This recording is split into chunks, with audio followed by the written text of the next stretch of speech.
How to beat Ducktales Remastered. Tips from the game pros at the backlog ring. After thwarting the Beagle Boys' heist on Scrooge's money bin, choose from treasure hunts in 5 exciting high-definition levels. In the Amazon, Scrooge must collect 8 coin-shaped relics from giant treasure chests. Underground, a Jungle Book snake is guarding this one just to the left. Find more giant treasure chests to the right. Ouch! Use shorter pogo bounces to avoid the thorns and red-nosed spiders and collect an extra duck. Find one more giant treasure chest underground and another just above ground. Move westward, avoiding the buzzlebees and duck-eating plants to find this giant treasure chest out in the open. The middle vine hides a secret. Collect this one, and you should have all but one coin-shaped relic in your inventory. The vine that brought you out of the underground goes further up, to where you can find the 8th and final relic. Launchpad flies Scrooge into the temple ruins.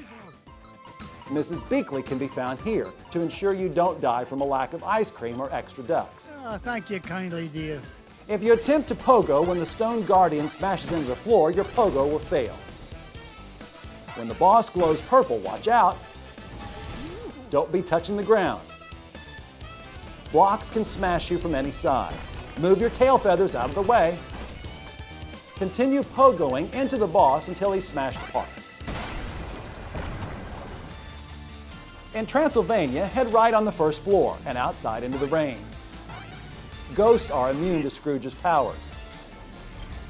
It sure is dark in here. If you thought all the coffins had gems inside, you might find yourself short a heart or two. Oh no, how can we free Huey from an invincible ghost? Wait, something's different about this ghost. After 3 pogo hits, this Beagle ghost is now Beagle Toast. He drops one of 3 papers that you'll need to finish the level. Just to the left, on the 2nd floor, there's another large ghost and smaller ghosts. Could this large ghost also be different? You'll now collect the 2nd paper. What's this? This secret passage leads to an extra heart. Scrooge can now eat 1 more ice cream than he could before. Enter this magic mirror on the top floor to take a ride on Dracula Duck's personal roller coaster. Be careful, there are more ghosts than before. Pogo stomped the large ghost 3 times to discover that it was just another Beagle Boy trick. Now you should have all 3 papers. It's no surprise that Transylvania, Land of the Dead, has very few extra ducks. Find what you can before heading through this secret passage, where Scrooge discovers a large magic mirror, which leads him to battle with Magica D-Spell. These may look like ordinary blocks, but you can jump through them to save yourself. When Magica laughs at you, that's your chance. Smash Magica's mirror, and you'll have another chance. Watch out for Magica's vulture form as it swoops, followed by a swift magical shot. There's only one item to collect in the mines. Find the elevator key, guarded by swoopy bats and happy slugs. After using the elevator, to the right, Mrs. Beakley has a double serving of ice cream with an extra duck on top. You're worth your weight in gold, Mrs. Beakley. Danger! Watch behind you. There's a boulder out to find you at 2 points in this level. Ride the mine carts deeper into the depths, where you will encounter the nefarious King of the Terra Firmians. The king will play orange notes on his horn when he calls the ceiling to come crashing down on Scrooge's head. Pogo stomp his crown when he's not rolling and dodges rolls. When he blows blue notes from his horn, a rolling stampede of Terra Firmians will plow over Scrooge if you don't pogo with the perfect timing. In the Himalayas, snow is your greatest foe. Pogo is a no-go. Evil thumpers have stolen the pieces that Launchpad needs to repair Scrooge's airplane. These mischievous critters are now hiding throughout the level. Just inside the mountain caves, find an extra heart. These are the maximum hearts on hard and extreme difficult modes, allowing Scrooge to eat up to 5 ice cream cones. The evil thumpers have hired the Mighty Ducks to put an end to Scrooge. Just past the masked bodyguard is an evil thumper with the first of 3 airplane parts. Check out this super secret tip. Once you can't walk any further to the left, hold up to climb a hidden rope. Up here are big treasures and even an extra duck. Dodge the stalactitamites. The enemy to the right is the one you want. He's got the second part that you need. Break Bubba Duck out of the ice cube. He'll smash the heavy ice blocks that are in your path. Shortly after Bubba leaves, you'll find the evil thumper with the final airplane part. Oh, look at the ducks. Head upward to reunite with Launchpad. After taking to the skies, Glomgold will fire bombs and beagle boys at Scrooge. Turn a profit on this, McDuck. Stop Glomgold by giving the bombs a good whack with Scrooge's cane. Knock it off, McDuck. Carefully run under the abominable snowman as he leaps across the screen. Dodge the ice cubes as she pounds the wall. When the lump of coal falls, swing at it to hit the giant ice cubes above. That's your chance to pogo pound his head. Be sure to jump when he charges up and slams into the ground with full force. Keep this up, and she will soon be defeated. On the moon, pieces of Gizmo Duck's suit have been stolen by aliens. Inside their spaceship, you'll find a barrier preventing you from collecting the helmet. Blast me bagpipes. After freeing Fenton and flipping the 3 switches, gravity will return and the barriers will disappear. Return to the previous floor to collect the helmet. The alien spaceship hides many extra ducks. Can you find them all? From atop the ship, pogo off the cute aliens and cross the electro spikes to find Gizmo Duck's wheel. In the top left of the ship, find Gizmo Duck's shirt and return to the beginning of the level. Be smart, use the chain while exiting the spaceship. Oh dear! Gizmo Duck fires away at anything in Scrooge's path. The barrier blocking the way to the green cheese of the moon is no match for the might of Gizmo Duck. Deep within the lunar subterrane, Scrooge encounters the mutant moon rat. Be careful as he leaps about the stage. After 3 hits, he will glow green with radioactivity, quickly dashing and teleporting about. Stand your ground on a platform. If he teleports to your platform, quickly hide underneath it. When the mutant moon rat returns to normal, you can pogo pound him again. Magica D-Spell has one final challenge for Scrooge at her lair in Mount Vesuvius. There are no required items to collect here, just gems and extra ducks. And be careful, there aren't many of those. Scrooge passes into the shadow world. Be ready to maneuver around boulders of darkness that will attempt to crush you. Back in the real world, Scrooge must pogo off regular boulders to reach even higher.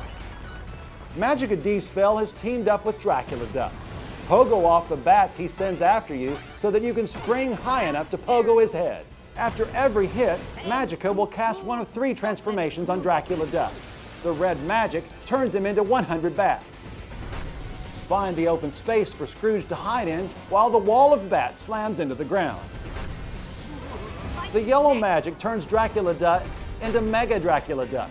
Stay calm and duck into the gap between his fangs as he attempts to eat you.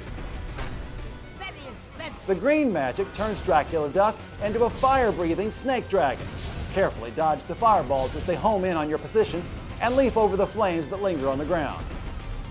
With Dracula Duck defeated, there's still one challenge left. Race Magica and Glomgold to the top and retrieve Scrooge's first dime before they do. There's very little room for error. That's not going to cut it, McDuck. The lava is rising. Quickly, climb the chains upward. Don't waste your time going all the way left here. Pogo from the right platform to the chain high above. When Launchpad appears in his helicopter, you've officially beaten the game. Congratulations, the world is saved. Thank you for watching How to Beat Ducktales Remastered, presented by the Backloggery. Look for more of our videotapes to learn all the best tips and tricks for beating and completing your game collection, just like the pros at the Backloggery.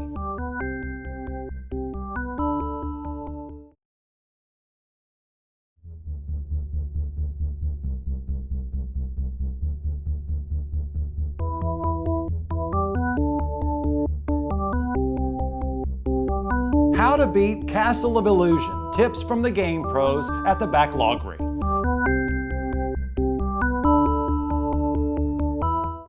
Welcome to the Castle of Illusion, gamer.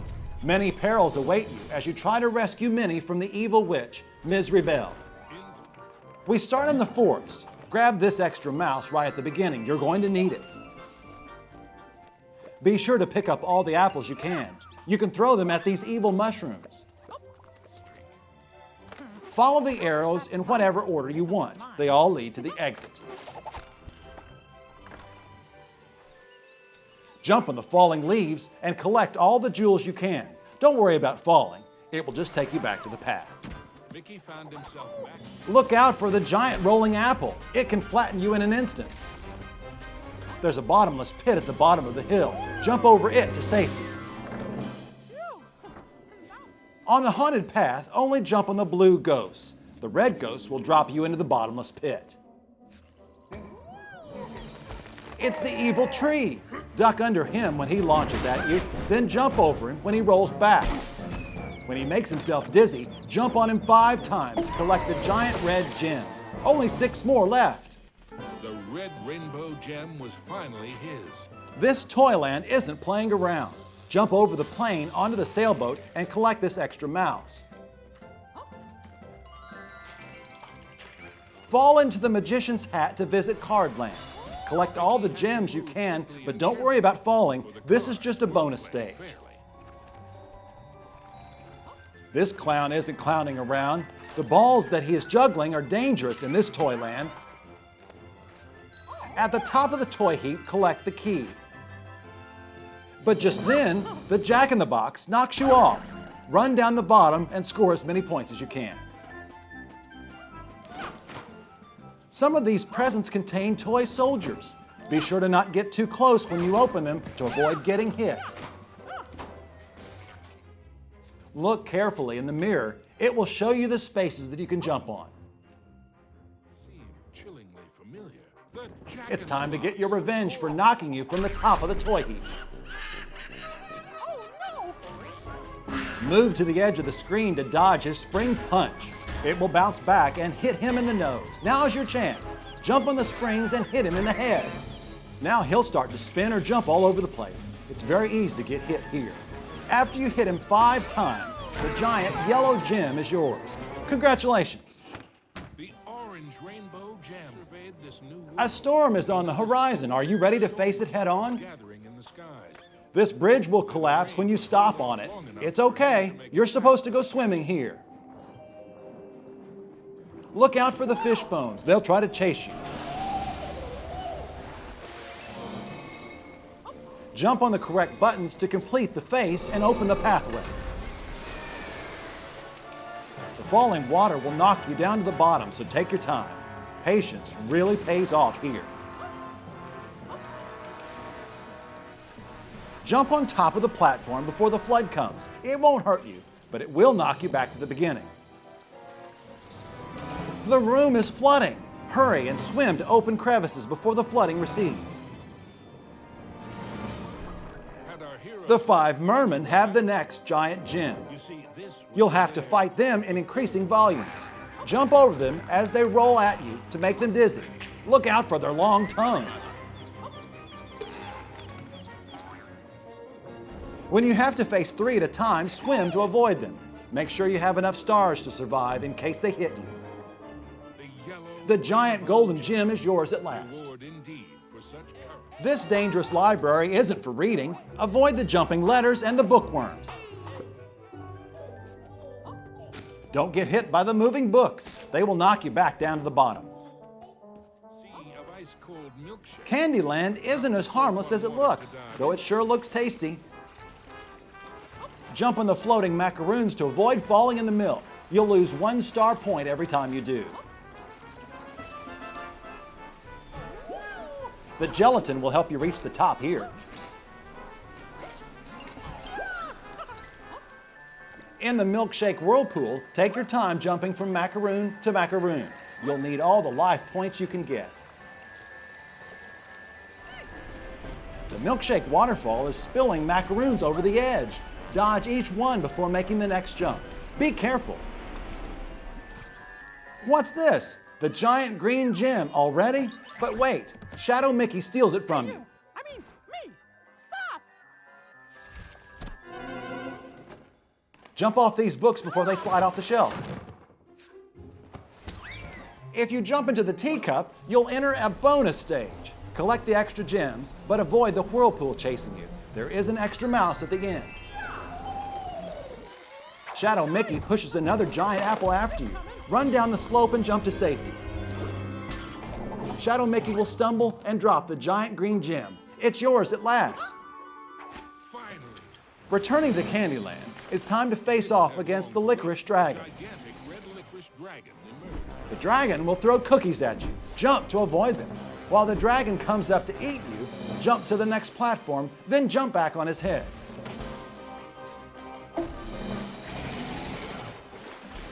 Oh no! Your platforms are being pulled into the milk. Jump forward along the macaroons to safety.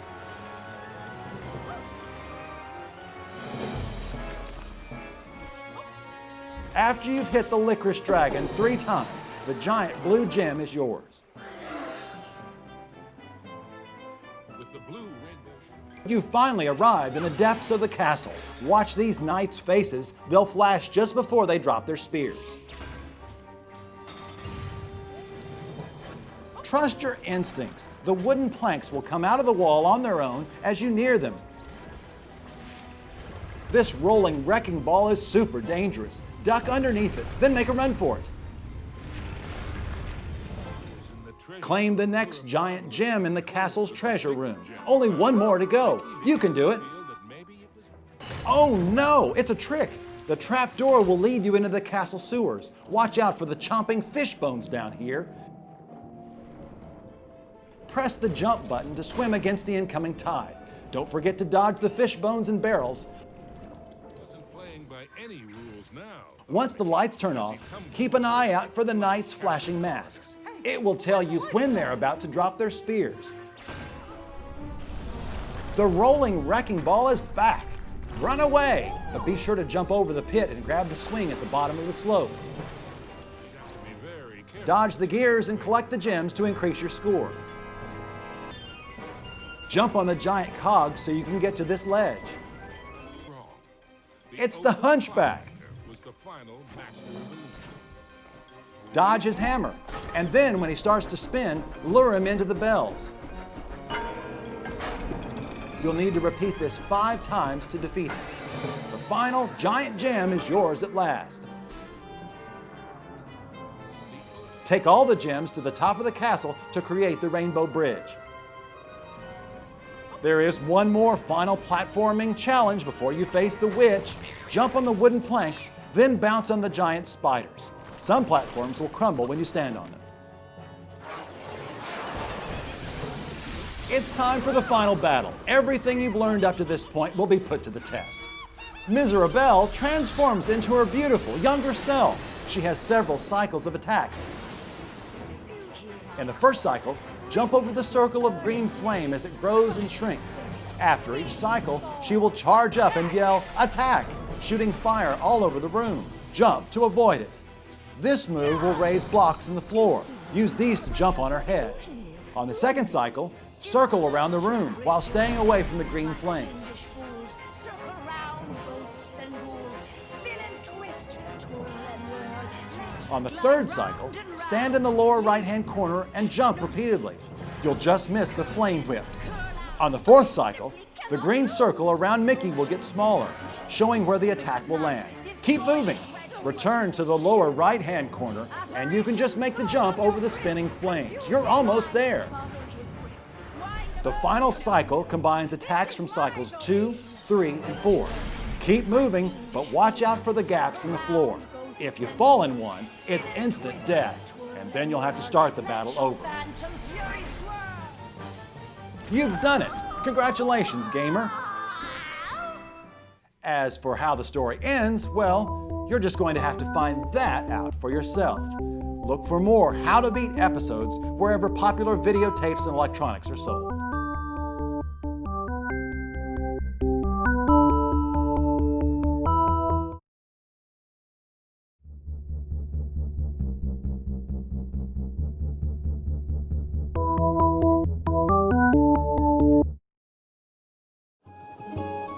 How to beat The Legend of Zelda, The Wind Waker HD.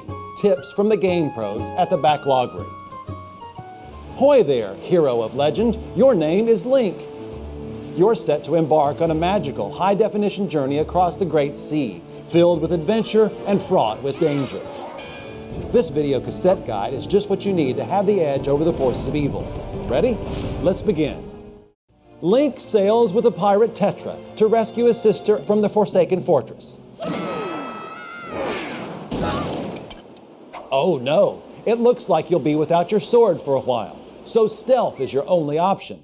Have you ever played Metal Gear by Ultra Games? Just like how Solid Snake can hide in cardboard boxes, this is the same idea. Link can hide in barrels and fool moblins. Look for this room in the northern part of the second floor. From there, it's not far to the tower, where you are reunited with your sword. But then, things don't go quite as planned. Link befriends a friendly boat. It's quite an upgrade over the raft from previous versions of The Legend of Zelda. He can even talk. But a boat with no sail can sail no seas. Here at Windfall Island, the mysterious shopkeeper Zunari will sell you just what you need if you help a criminal named Tingle escape from prison. Here's an exciting feature that won't be in the original version of The Legend of Zelda, The Wind Waker, which will release in 2003. The fast sale is available at night from the beginning of the game in the auction house on Windfall Island. Try raising your bids by at least 10 rupees more than the competition for a chance to stun them and turn the auction in your favor. The fast sale automatically changes the direction of the wind and your boat will move twice as fast. How's that for convenience? The boat will soon grant you the Wind Waker. Press the up button to use it and change the direction of the wind. But you'll later learn that's not the only spell you cast with this magic wand. Dungeon 1 is filled with lava. Don't fall in. See the water drop icon on these jars? Toss them to create safe lava that you can stand on. You might have to get creative to open wooden barricades like these. Link's sword won't cut it. Keys aren't always hidden in treasure chests. Sometimes they're right under your nose, or in this case, under a Kargarok, a man-eating bird. You got the grappling hook. This tool is unlike anything you've ever experienced in a video game before. When you get ready to use it, you actually become Link, seeing through his eyes in Hero Vision mode. Look around with the right joystick and fine-tune your aim by tilting the gamepad. You can now cross great chasms and climb to new heights. Remember Goma? Goma has powered up with the lava and grown hardened skin that Link's tools can't break. You'll have to use your surroundings here. Try pulling on the tail that hangs from the ceiling and see what happens.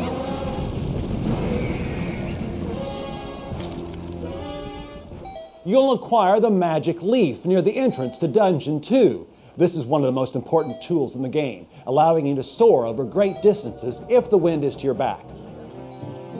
Hey, these giant walnuts aren't so heavy. The flowers that seal shut many of the doors are extremely weak to walnuts. The magic leaf can do more than you might think. Use it while standing on the ground to send out a gust of wind in the direction of these spinners. You can move gondolas by blowing a gust of wind in the opposite direction. Check this out. Even pea hats can be immobilized by the magic leaf. And that's not all. See how these thorns block your way to the giant walnut? The magic leaf saves the day once again. The boomerang will be familiar to players of The Legend of Zelda on the Nintendo Entertainment System. But this boomerang is new and improved. It can remember up to 5 targets before you throw it, hit multiple switches at the same time, or cut down any vine. See how enemies react. It might stun them, or even destroy them outright. Callie Demos, Tyrant Queen of Dungeon 2, has captured Makar. Use your boomerang to open up the center and expose the weak point. But be careful. You don't want to stay in there for too long. Your friend the boat can join you for part of this next adventure. Now that you have bombs, they can be used as cannonballs from your boat. Careful there. You don't have the best tool for destroying Beamos just yet. This statue needs Link's help. He'll follow you when you call him with the ZR button. He'll need some assistance over the gaps, though. Link is a great jumper, even when carrying a statue this big. You'll learn some new magic for the Wind Waker, the command spell. Link can stand here and directly control the friendly statue's movements, allowing him to cross the pit. When fighting Dark Nuts, stand close where it's most dangerous and wait until just before the attack. There! Hit the A button and watch how Link moves.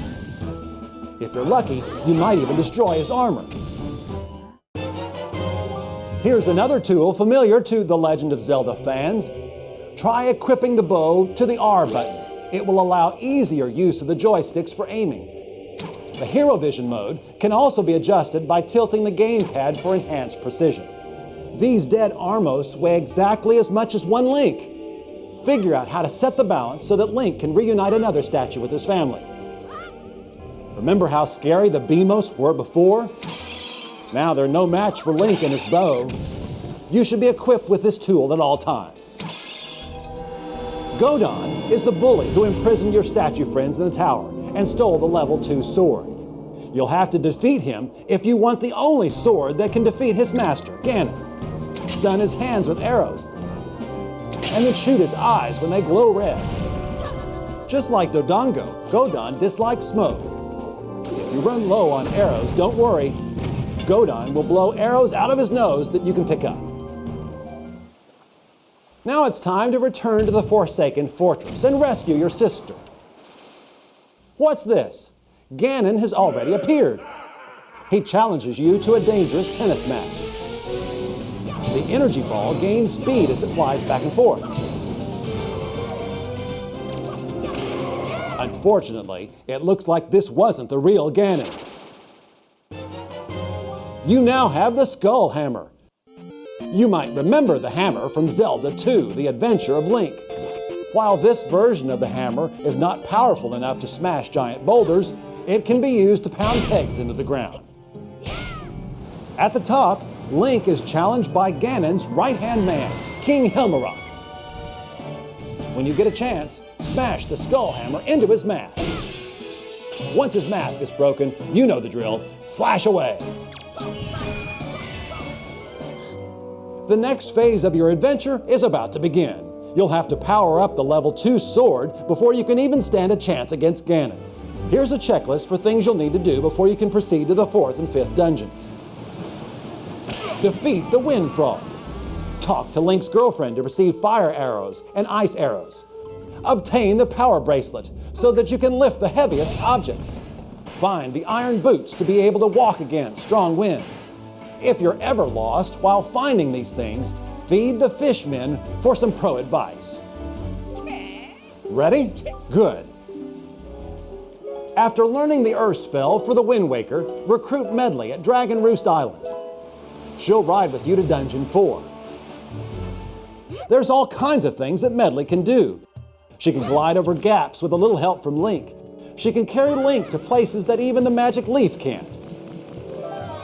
With the command spell, Medley can even fly. You'll have to cooperate with yourself to solve this dungeon's puzzles, the trickiest yet. Medley's harp isn't just a musical instrument, it's also very shiny. Check out what happens when she bounces light off her harp.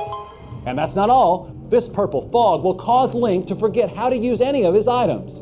But with a little help from Medley, the way is clear. Experiment with light in other ways.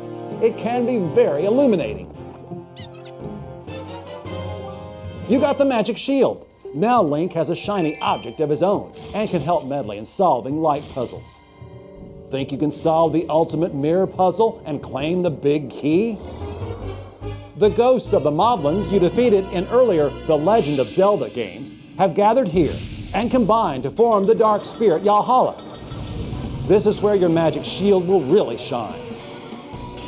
When Yalhalla is stunned, use the power bracelet to lift him up and toss him into the spiked columns smashing him into smaller ghosts.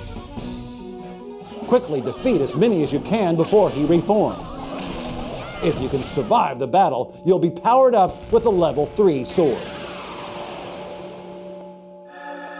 Learn the wind spell at the entrance to Dungeon 5, and then recruit Link's old friend Makar. Just like Medley, when Makar is put under the command spell, he can fly upward and reach places that Link can't get to on his own. Makar has the magic seeds. Plant them everywhere that you can. They grow instantly. Bombs won't break these cracked tiles, but they sure look suspicious. That's right. They crumble under the weight of the iron boots and reveal secret rooms below. You got the hook shot. It extends, it retracts, it latches onto things. What a cool invention. If you were guessing that the hook shot would connect to things made of wood, you would be right. When the giant Lanmola, named Mulgera, emerges from the sand, grab his tongue with the hook shot and slash it. He'll send Sand Lanmola after you as a distraction. He'll eventually start flying around the room, but you can only damage him when he's in the sand. Now that you have the level 4 sword, there's still one thing left before you can challenge Ganon. Have you heard of the mystical Triumph Forks? You'd do well to write down notes of these rumors. Collecting the 8 Triumph Forks, hidden throughout the Great Sea, is a requirement for beating the game. 5 of the Triumph Forks are hidden on islands. 3 are sunken treasures beneath the sea. For these, head to Tingle Island to get your maps decoded so that you can find the locations of the lost Triumph Forks. Study your sea charts and gather all the information you can from the fishmen, and the 8 Triumph Forks will soon be yours. You are now prepared for the final challenge. And this is something you will have to do on your own. But with everything you've learned so far, there is no doubt that you can save the day. Good luck to you, hero of winds. Thank you for watching How to Beat The Legend of Zelda, The Wind Waker HD, presented by the Backloggery. Check out other How to Beat video cassettes to impress your friends with even more of the best video game tips and tricks. Also available, a sneak peek at the 3D technology that will blow your mind, and the innovative video game behind it for the Super Nintendo Entertainment System.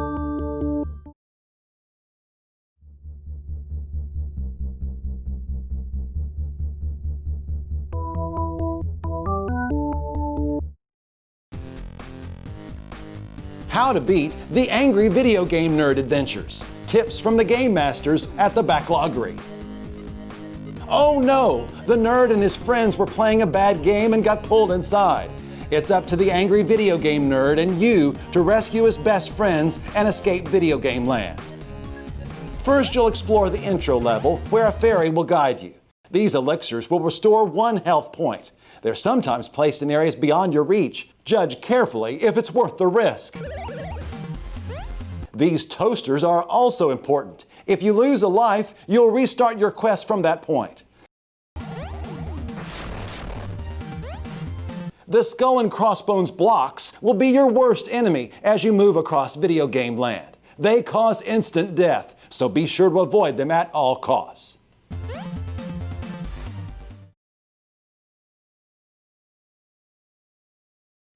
We travel to the future and rescue Guitar Guy. These beams of electricity will defeat you instantly, just like the skull and crossbones. Time your walk in between each one correctly, shoot the jellyfish and the Robos. Pick up the Gremlin power-up. Using it will stop everything in its tracks that's on screen. He is especially useful in this upcoming section. Instead of jumping on the disappearing blocks, go right and use your last Gremlin to jump over the lasers. You'll find Guitar Guy hiding behind the couch. Once you've rescued him, the nerd can take control of him. Continue right and pick up the elixir and extra life. Timing is critical with these disappearing blocks. Pick up the Tank Man and use it on these jellyfish.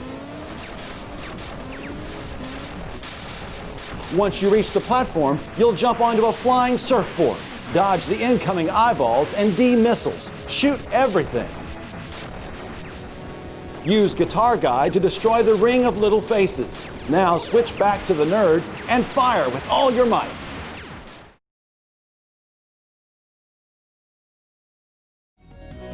Fantasy Zone is where Mike, the nerd's best friend, has been captured. Don't take this first ladder, you won't be able to escape the trap. The mushrooms will cause you to bounce, so be cautious.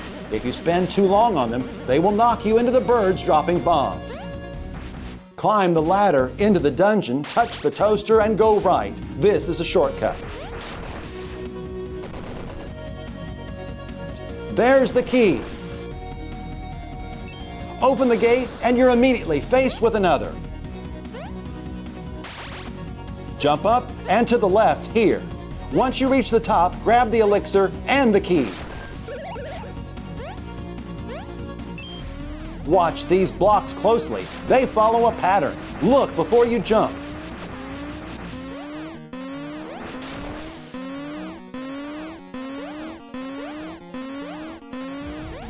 These firewalls take perfect timing. Watch.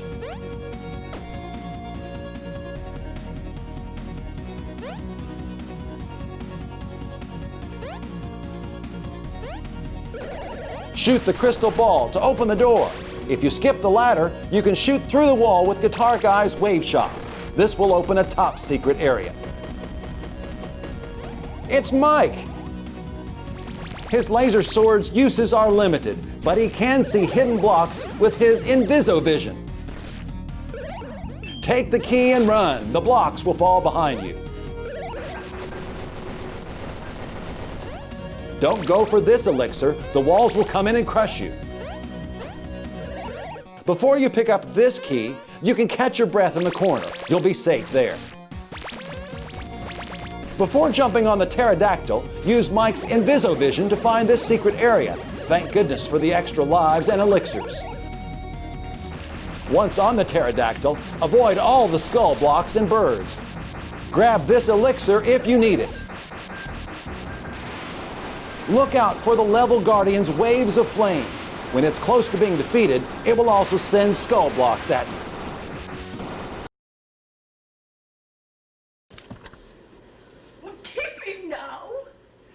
Just a can.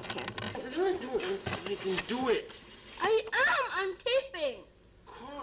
Reach the ladder instead of going down it. Switch to Mike and cut through the walls with his laser sword. You've found Beesman. He can jump 2 times in a row and has a stronger attack than the other. Leave alone. Stupid. I'm not stupid. You're stupid. I can do what I want. Adam! Like that? To Beesman here, he can defeat these giant snowmen easily. Use his 2-jump to make it over the giant snowballs. These pink blocks will fall after you touch them, so don't let your ego get the best of you and get moving. Here's a pro tip. If you find yourself sliding, press the jump button so you jump straight up. This is helpful when moving between these pillars of fire. Once you're in the clouds, inch forward and shoot the jumping birds just as they appear on the screen. Use Guitar Guy to defeat the evil Santa Claus that's trying to give you bad presents. Stay in your Guitar Guy form as you ride on Santa's back. His wave shots come in very handy here. Watch out for the skull blocks and spikes. You're almost to the level guardian. You don't want to get hit now. The nerd's blaster comes in handy against the Grim Reaper. Shoot at a diagonal angle to hit.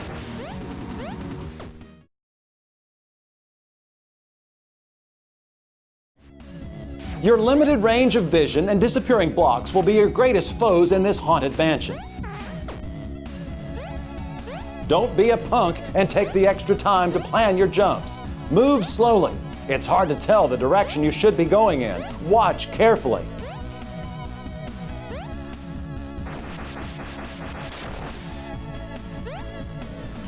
The green blocks move on their own, so you'll have to keep up with them to avoid falling into the bottomless pit. Skull blocks will appear as you get close to them. Don't touch them or you'll have to start the whole ride over again.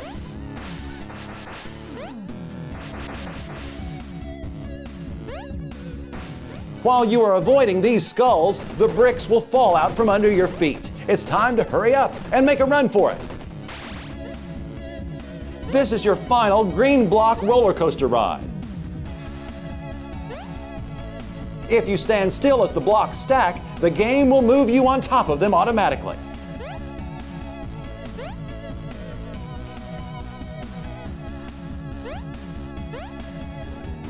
The nerd works best against Bimmy and Jimmy, the level guardians. Shoot them as fast as you can while avoiding the claws and chainsaw.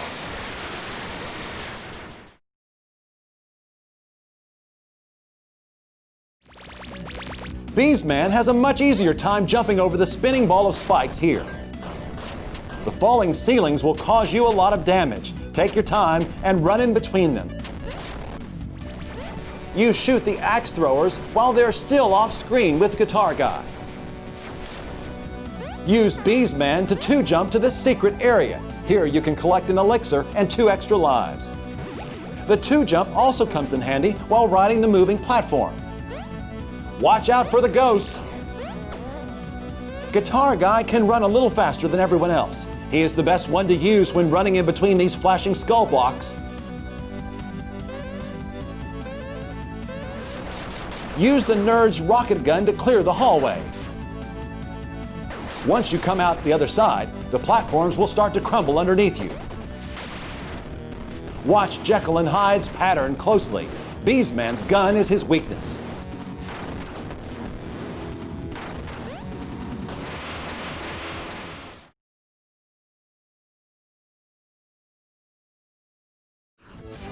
These flaming skulls will slowly follow you. It's better to defeat them right away. The giant burping demon can be beaten with Guitar Guy's gun with little effort. Ride the laser shooting shark and destroy everything in your path.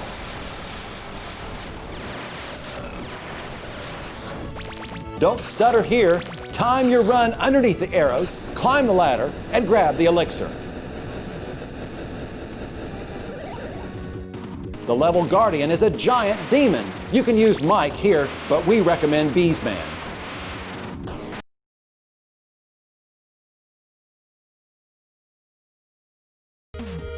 See this block?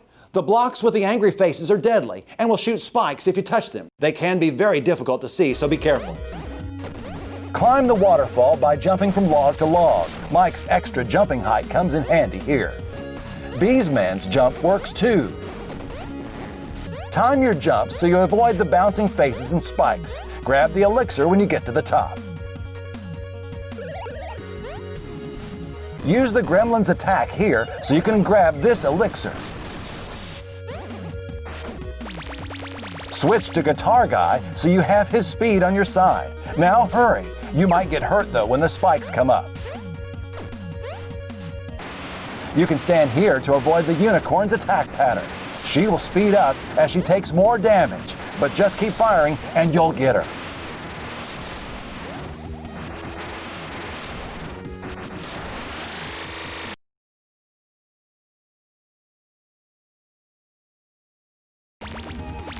What's this? Another level? Get ready. This will be far more difficult than anything you've faced so far. Beesman's 2-jump will be your greatest ally in this beginning section.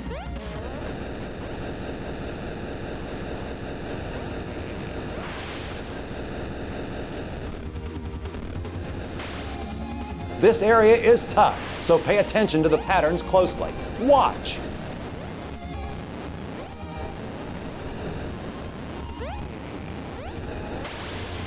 Guitar Guy's extra speed is the best way to make it through these flashing skull blocks.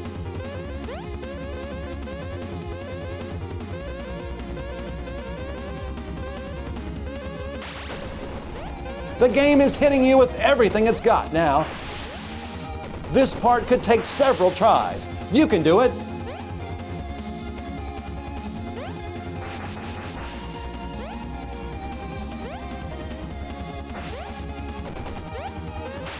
Another surfboard. Avoid the P-missiles and skull blocks. You're almost there. You've made it to Fred's inner sanctum. He is very difficult, so give him everything you've got. Guitar Guy's ability to shoot through walls will come in handy here. Good luck!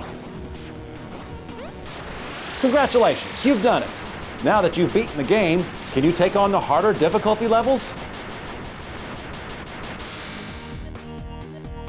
Thank you for watching How to Beat the Angry Video Game Nerd's Adventures.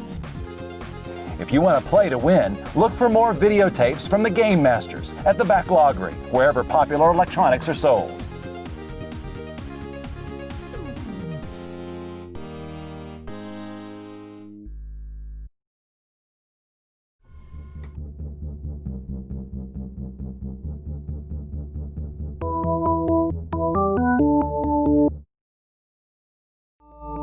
How to Beat Knack. Tips from the game pros at the Backloggery. Knack, the latest creation from the mastermind behind Marble Madness, is here to introduce you to the PlayStation, Sony's exciting add-on for the Super Nintendo Entertainment System. Experience the limitless power of CD-ROMs with eye-popping graphics unlike anything you've seen before. Learn how to play the game in Level 1. Knack grows larger and gains more health as you collect relics. Break every yellow crystal that you find. These charge up Knack's magic powers, like Shove Wave and Whirlwind. Victor doubts that Knack has what it takes to go against the goblins. Take down his fighting robots to prove him wrong. Knack has a third magic power too. Energy arrows target multiple enemies in front of you. It's just what you need when your foes are just out of reach. Watch out for the club bot. See the R appear on the screen? This happens when enemies use ultra attacks. If you have the double joystick game controller, Knack can dodge. Move the right joystick in any direction to shift out of harm's way. Katrina sends larger robots after you with even more dangerous attacks. Fist bots jump back after a single punch, so they're tough to hit. Blaster bots fire green orbs before using a mega laser sweep. Looks like Knack has earned his place in the adventure into Goblin territory. Great job! Knack and Dr. Vargas explore the jungle in Level 2. When the driller beetles spin up, move out of their way. Even at Knack's smallest size, he can beat them with a single punch. Whoa! Start running away as soon as you see the red exploded beetles come out of the ground. Rabid robins blow a barrage of micro-tornadoes at you. You can't actually defeat them, but they will migrate after a single air roll attack. Look, there's a goblin. This is a blublin. Notice how he swings his axe twice and is then vulnerable to an attack. Blublins with bows are no different. Move in after dodging 2 arrows. Beware the shocker beetles as you enter the mines. They send a constant barrage of green bolts at you and defend themselves aggressively as you get close. Yeblins are trickier than blublins. They'll swing 2 to 3 times and skillfully roll away. If you have crystal energy stored up, it would be a great idea to use magic if you encounter multiple large enemies. Many players don't know that once Knack becomes much larger, he can simply run over blublins and other smaller enemies without even attacking. Watch your step. This stuff isn't ice, but pretending that it's ice will help you understand how it works. It's slippery, and dodging while on these shiny surfaces won't be easy. What? Victor robots are attacking you. This must be some kind of mistake. Watch here to see how you can dodge their attacks, and then move in to finish them off. Here's a clever strategy that our best game pros came up with. Let goblins and robots fight each other while you stand back. Then you can take down the weakened enemies who remain. Check this out. Knack can absorb icicles. What a cool power. In this level, Knack has an ice meter, and it's a whole new way to grow. Even greblins, which are larger than yeblins, are no match for abominable Knack. Greblins can use grenade bomb launchers, but they don't know how to shoot more than 3 of them at a time. Once you're outside, the sun will begin to reduce your ice meter to nothing. You better move fast, or else you'll have to face the mega blublins as little Knack. Inside the fortress, Victor turns on you and orders his robots to attack. If the netbots catch you, tap the X button in rapid succession to escape. The imposing grabber bots rush in to capture you when their hands glow green. Chief Goblin doesn't seem like much just yet. He'll run away from you as you chase him through 3 mini-boss fights. After Chief Goblin is defeated for the third time, Knack steals all the Goblin's relics and becomes larger than ever before. Even the largest goblins are like insects to Knack now. Driller tanks are built to be like driller beetles. Shocker tanks are bigger and take more effort to destroy. Be ready to move when the cannons blow. Use yellow crystal magic power if needed. Chief Goblin is now riding in a giant robot that's even bigger than giant Knack. Avoid his special grenade bombs and move closer. When the sound clip "Dodge This" plays, get ready to dodge a straight shot at you. Dodge this. Be careful as you get right up next to him. He'll defend himself with a super punch. Chief Goblin moves to the other side. Watch for his triple missile waves as you move in for the second strike. In Phase 3, jump over the missiles and toss the rock candy bombs back at him before they explode.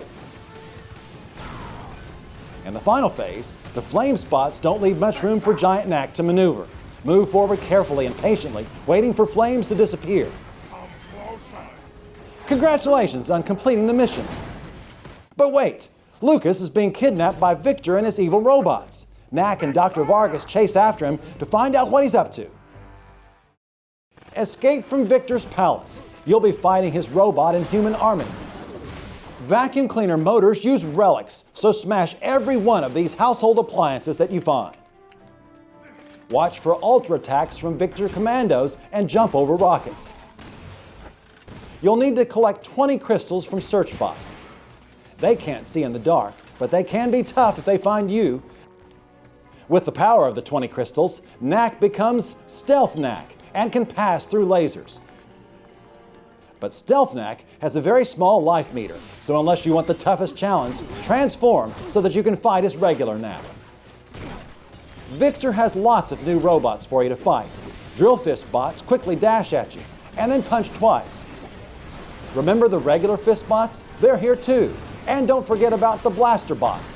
Had enough? Have a crystal charge. One shove wave gets the job done, even against robots this size.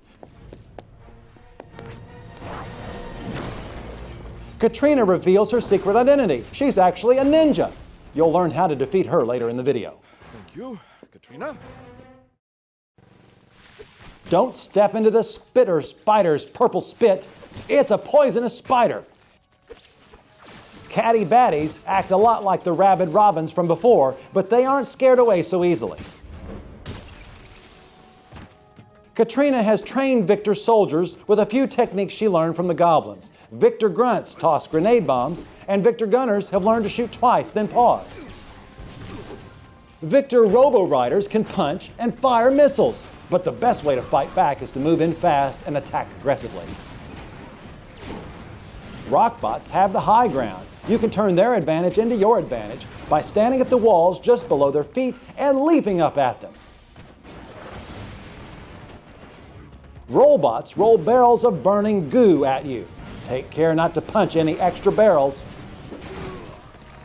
Knack finds himself in the ancient underground city of the Guardians. Evil Eye is the ruler of this place, and he's hungry for you. Move quickly and avoid his gaze wherever possible before he eats all your relics and reduces you to nothing. Guardians surround themselves with bright glowing cards, throwing each one as an attack. As they lose cards, they become open to attack.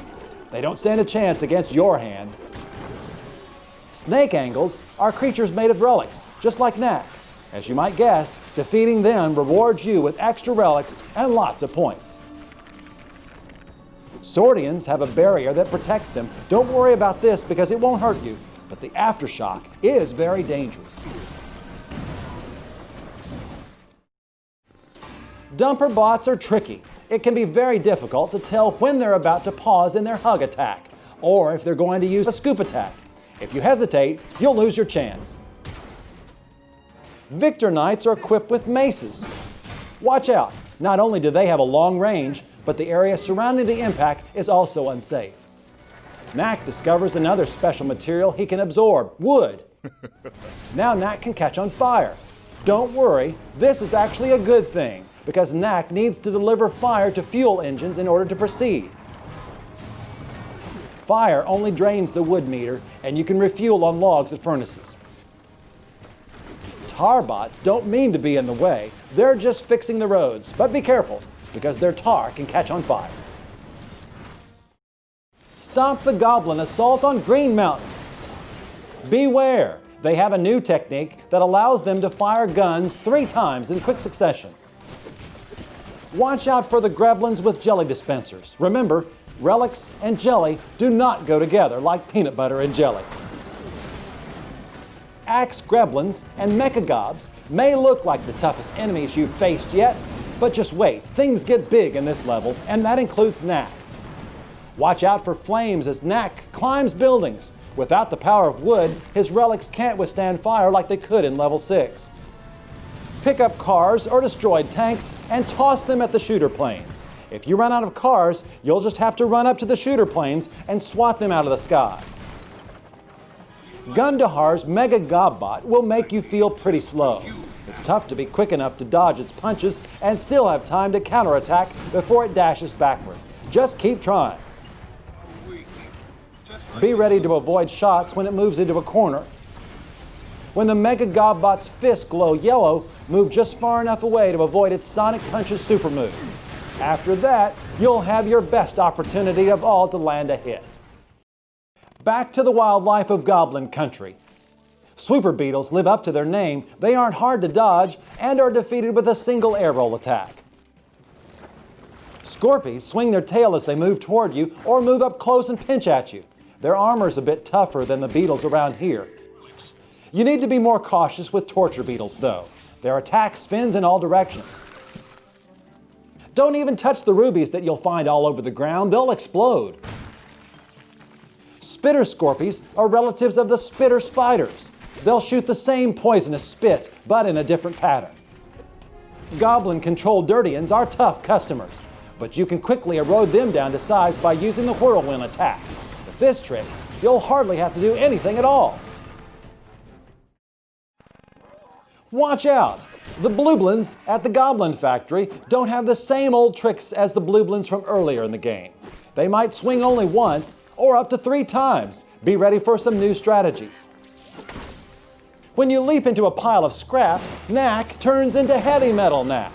But be careful, hanging magnets can shrink you back down to size. Also avoid floor magnets. Tapping the jump button will let Knack move through floor magnets more quickly. Blueblins are too small for grenade bombs, but with some micro bombs just their size, they can be quick and dangerous.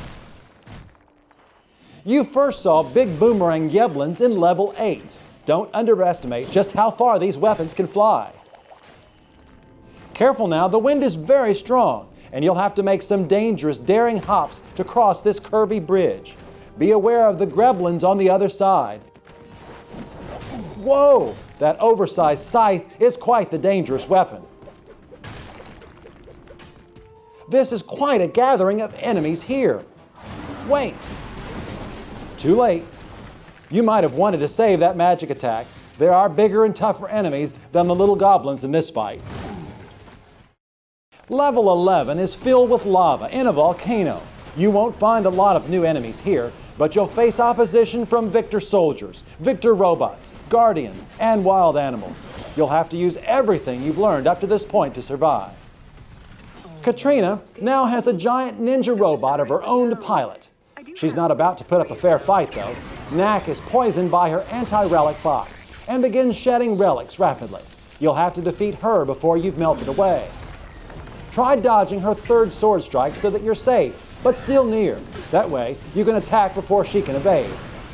When you catch up with Katrina, she will sometimes fly up into the air and then leave shock dots on the ground. After she returns to the ground with a lunge attack, she'll be unable to move for a brief moment.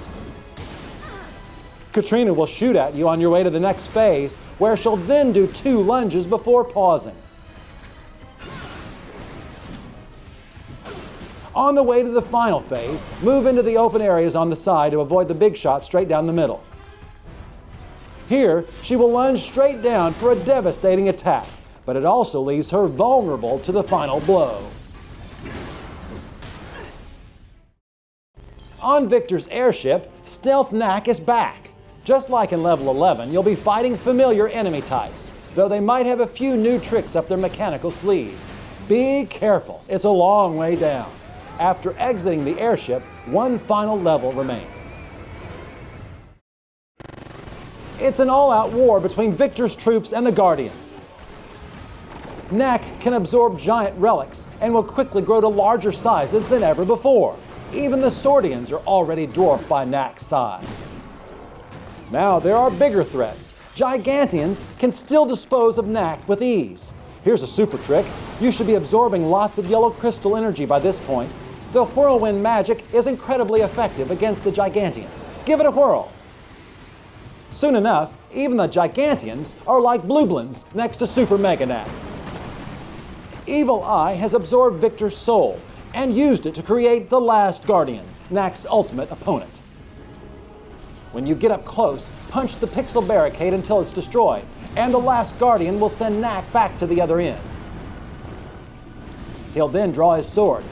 He fights a lot like Katrina Phase 1. Move up to Phase 2, where you're immediately forced back. Punch the pixels again, avoiding the flames and jelly bombs. If you're daring, you might even be able to get in a punch between his horizontal and vertical slices. Up at the final phase, Evil Eye merges with the last Guardian to become the Evil Guardian. Super Mega Knack will be cut down to just Super Knack. Move forward at an angle toward your pile of relics and wait to dodge the giant pixel shots at the last second. Once Knack returns to his Super Mega form, get ready for a tough fight. You'll stand a better chance if you can back the Evil Guardian up against the edge. With the pixel barricade up, there's nothing you can do except dodge all the attacks and wait for it to go away. You'll then be cut down to size one more time. This time, you'll have to deal with the Gigantians as well as the pixel shots. Try to get the Evil Guardian to defeat some of them for you. Once you're back to full size, use the same strategies as before to land the final blow. You can do it! Congratulations on thwarting Victor's ambitions and the dark schemes of Evil Eye. You can rest easy until Knack 2.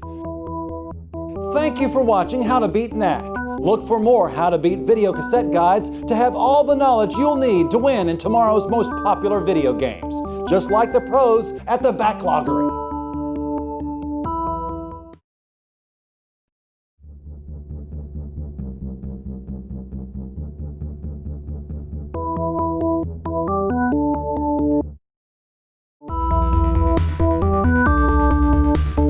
How to Beat Hotline Miami. Tips and tricks from the game pros at the Backloggery. Welcome to Hotline Miami, game player. Before you begin, we recommend that you read the instruction manual included with the game cartridge.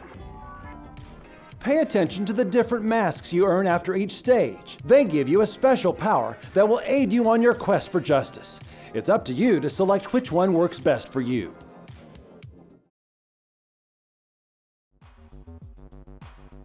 Doors will be one of your closest allies while adventuring through the underbelly of Miami. You can use them to knock out unsuspecting henchmen. You'll be able to pick up this enemy's baseball bat. Now you're much more deadly.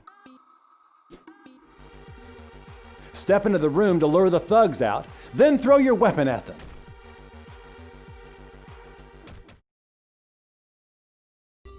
Watch the henchman's pattern closely. When he has his back facing you, sneak up behind him. Pick up his spread shot and use it on the rest of the evil thugs.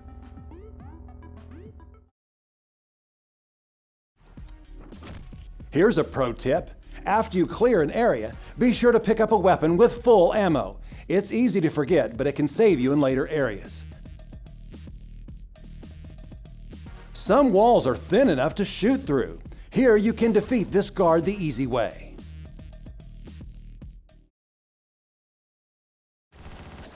Things start to get a little tougher in Chapter 3. The sounds of your shots will alert the guards. Run back to the doorway and get out of sight. Use your special lock-on aim to gain an advantage over the henchmen that haven't noticed you. You will automatically fire in their direction when this crosshair is connected to them.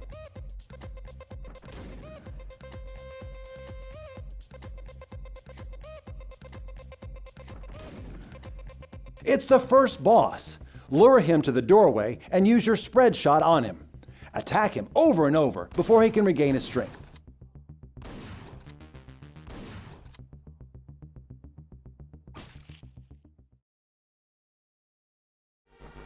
Using the sound of your gunshots is a good way to draw criminals into your trap. Fire into the doorway to set off the giant bomb. Be sure to do this before stepping into the room, or else you will blow up with it. Use the walls and the lock-on aim to defeat these creeps hiding behind the tables.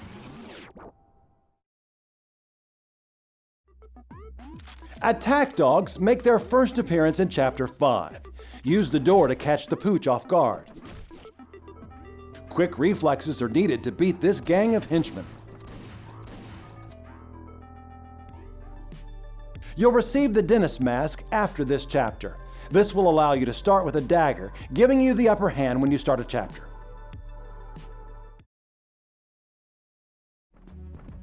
This room is full of lowlifes.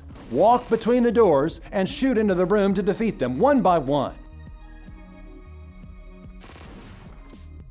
You'll need to conquer your fear of heights here, climb outside the window, and sneak along the side of the building.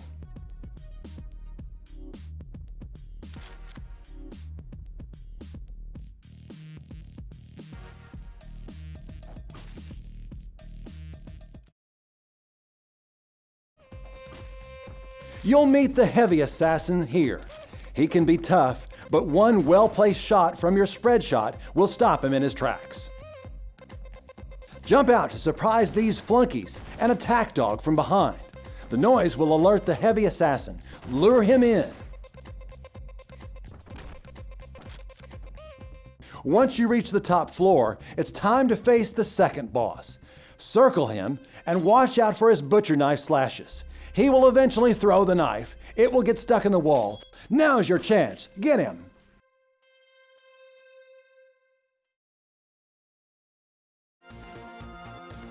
Play it smart here, and you might have a chance to take out all the thugs quickly.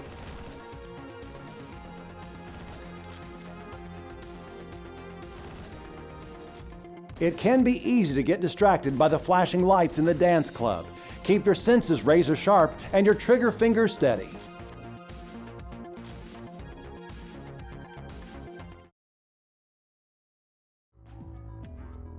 Work your way up the side of the area and surprise the enemies from behind. Careful though, this will put the attack dog onto your scent.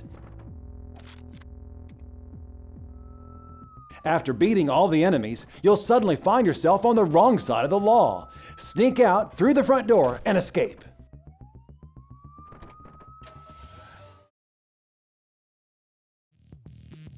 Shooting this criminal will draw out others. Defeat them quick. You can make short work of all three of these thugs with a well-placed shot of your blaster. Hiding out in the entryway is your best tactic on the top floor. Lure the bad guys in one at a time and funnel them into the room.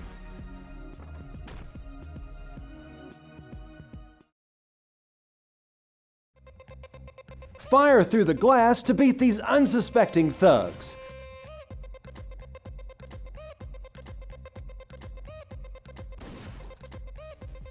The third boss will crash in with his van. Dodge it quick. Watch out for his firebombs while you defeat the heavy assassins. You can do it.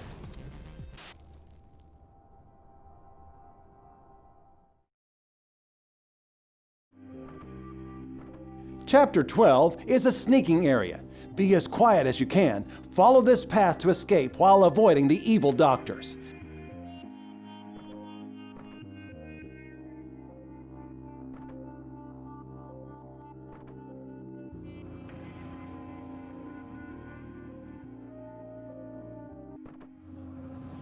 Continue to sneak and escape out of the window.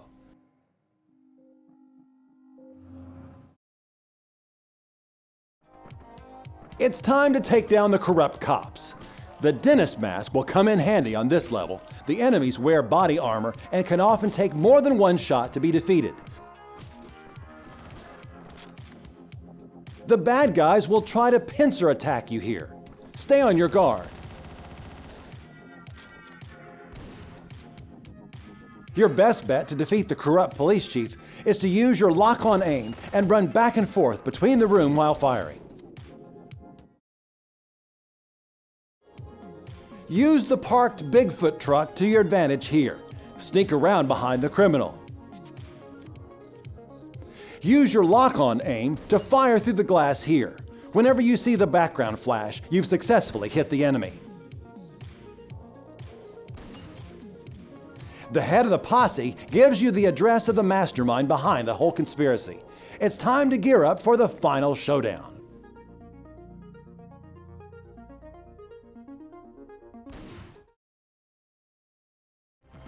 You'll face a couple of heavy assassins when you enter the front door. They are easily disposed of with your spread shot.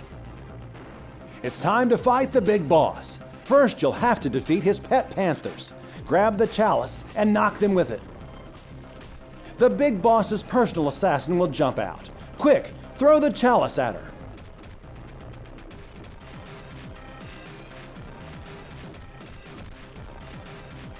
Now he will begin to shoot his Vulcan cannon at you. Hide behind the fountain until you can leap out and pick up the daggers that his assassin dropped. Hide behind the fountain until you can leap out and pick up the daggers that his assassin dropped. Watch for an opening and throw it. You've done it! It seems there was another mastermind behind the scenes pulling the strings after all, but he is easily defeated. Is this the end? Continue on to see the other side of the story. It'll take everything you've learned so far, so use this knowledge wisely. Good luck! If you enjoyed this great game tape, sign up for the Backloggery. You can track your progress through your game collection and view the titles you haven't finished yet. If you want to play to win, join today.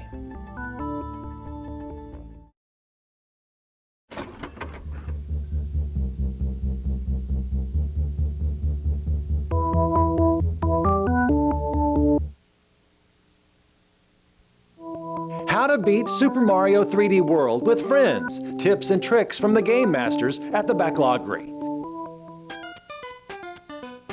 The dream world of Subcon is under attack once again, this time by Bowser, Sorcerer, King of the Koopa. Bowser has captured the citizens of Subcon and is using their magical energy to create his very own evil theme park, Bowser World.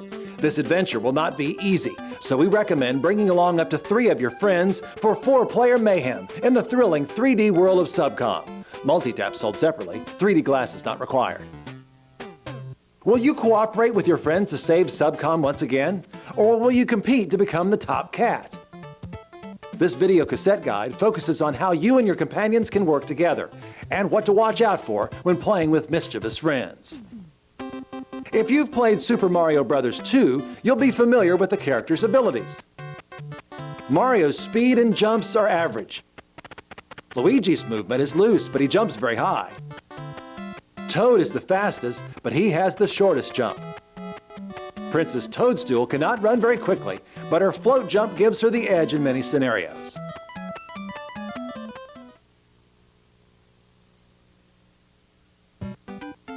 Your journey begins in Subcon's grass world. Grab a cat shroom and you can become a cat. Players who are cats can climb walls. Make sure that you and your friends understand how this works before moving on. And don't worry, these cats are okay in the water. If you collect more power-up items than there are players, the extra items are stored in the minus world. Press the minus button on your gamepad to take an item out of the minus world.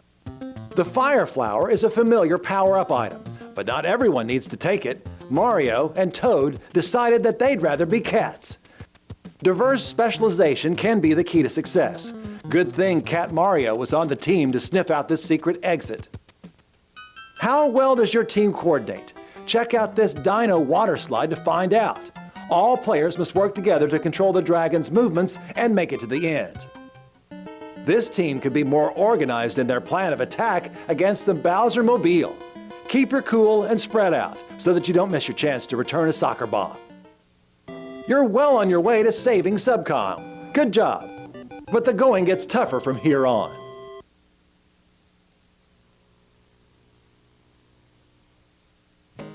Welcome to Desert World. Be sure that whoever grabs a potted piranha plant is someone you can trust. Piranha plants have a mind of their own and won't play nice with other players. They can eat other piranha plants, fuzzies, and more. They can even eat fireballs.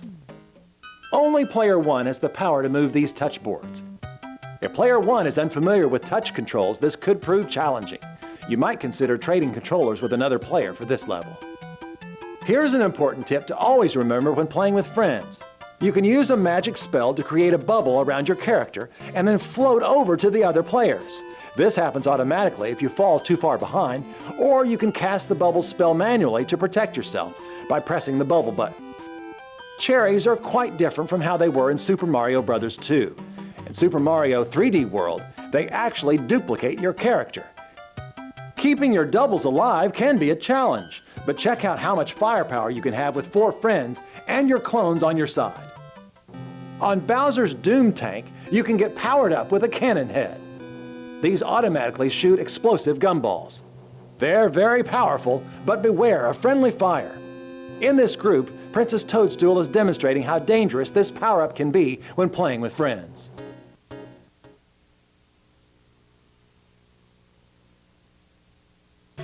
Icing World is the land of frosty sweets and exciting new power-ups. In level 3-1, you find a hidden propeller head which lets you fly way up high into the sky, much like the propeller caps in Super Mario Bros. 6. The Super Leaf from Super Mario Bros. 3 now turns you into a raccoon without the need for a tanuki suit, but its flying capabilities are much more limited. Kuribo's Ice Skate is a fun upgrade over the familiar Kuribo's shoe, and it can even skate over snow. But be careful, you'll lose it if you crash into a wall. More players can often make the situation more tricky. Carefully coordinate your movements on directional rail lifts so that they don't send you rolling in the wrong direction when your friends jump off. Boom Ninja sends out clones of herself. With multiple players, you have the advantage. You can spread out and more quickly jump on the real one who wears the green bow.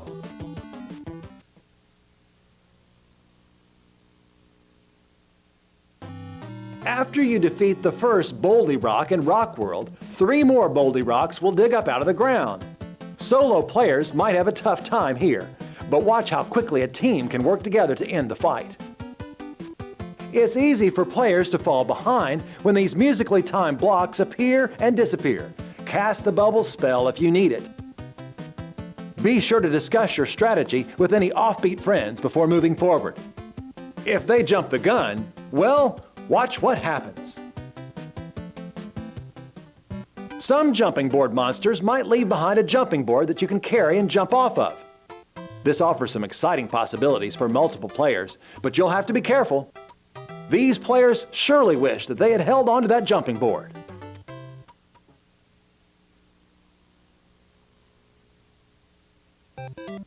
Get ready for even more exciting new power-ups in Water World. Grab a boomerang flower to wear a Boomerang Brothers suit. Learn how it works differently from throwing fireballs. Watch out! Luigi is spinning around in a gold coin shell.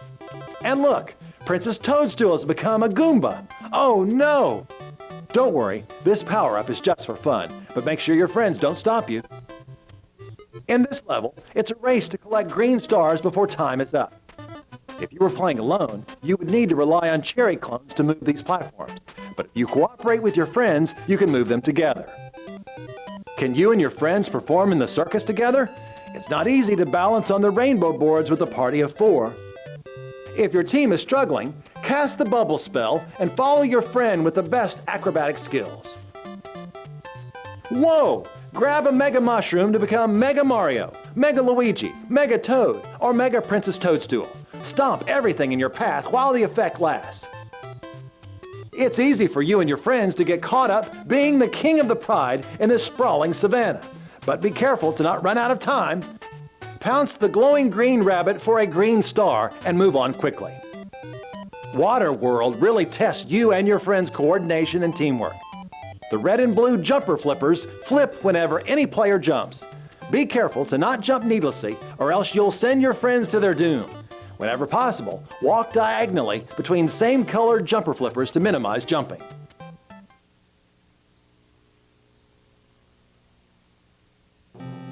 The driftwood between wrecked doom ships will rock with your weight. Stay calm and don't let your friends knock you off balance. If Princess Toadstool is the only one walking on the platforms, she will have the advantage in safely navigating this doom ship graveyard. Be sure your team gets cat shrooms in the poisonous cloud swamp. The upper path is the cat's meow. Having at least one cat on the upper path will help you discover all of this level's secrets. Prince Bully stands no chance against a barrage of attacks from multiple players. He can be knocked back into the vacuum pipes before he has a chance to do anything.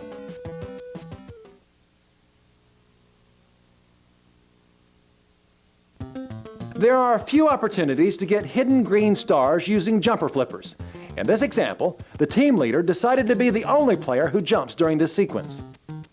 In this Mad Dash level, Toad will always be the fastest. If you have a pro Toad player on your team like the one shown here, consider having other players cast the bubble spell, while Toad leads everyone to victory. When the poison begins filling the glass tower from the ceiling, Toad is once again your team's first-class ticket to safety. During the second battle against the Bowser Mobile, it's much more difficult to spread out your team. It's a real challenge to stay alive, and even tougher to finish the battle in time. Keep your cool, but keep an eye on the clock too. Remember, the clock does not stop after a boss is defeated.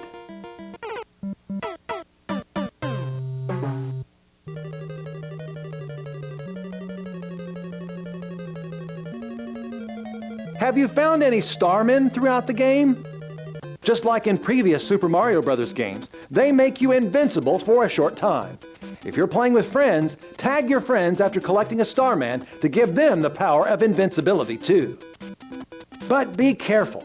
Sometimes the game creators put starmen in areas where going too fast could be dangerous. Watch how our professional Super Mario 3D World team quickly tackles this situation on an invisible bridge with twisted paths. Who you gonna call in the Bowser World Ghost House? This headlamp head is so bright that not only will Boo Diddleys shy away when you look at them, they'll be busted outright. How is a team of 4 supposed to stay alive on the rolling Grumblumps? Stick together and watch the lava path to predict the Grumblumps' next turn. Try not to jump and walk over the edge as it rolls over. Is your team ready for the final showdown? It might take more than 9 lives to make it to Bowser World Tower and then to the top. Now the cat's out of the bag. Bowser's final form is King Meowser. He's scaling the tower after that fat cat. King Meowser will dash up the building next to you and slide down from up above you. Keep moving, but watch out. Bowser not only has cat shrooms, but also his own stash of cherries. There's more than one cat to skin in this battle.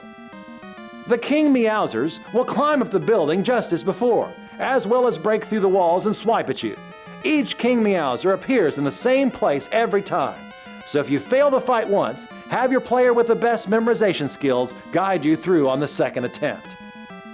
At the top, hit the POW block 3 times to catapult King Meowser into oblivion. You've done it! You and your friends have saved the world of Subcon once again. Do you think you're now ready for the secret special world? If you're good, you might even find the rival princess, Rosalina. Thank you for watching How to Beat Super Mario 3D World with Friends, presented by the Game Masters at the Backloggery. Be sure to tell all your friends about the How to Beat video cassette guide series when they ask where you learned all your hot tips and tricks. See you next time.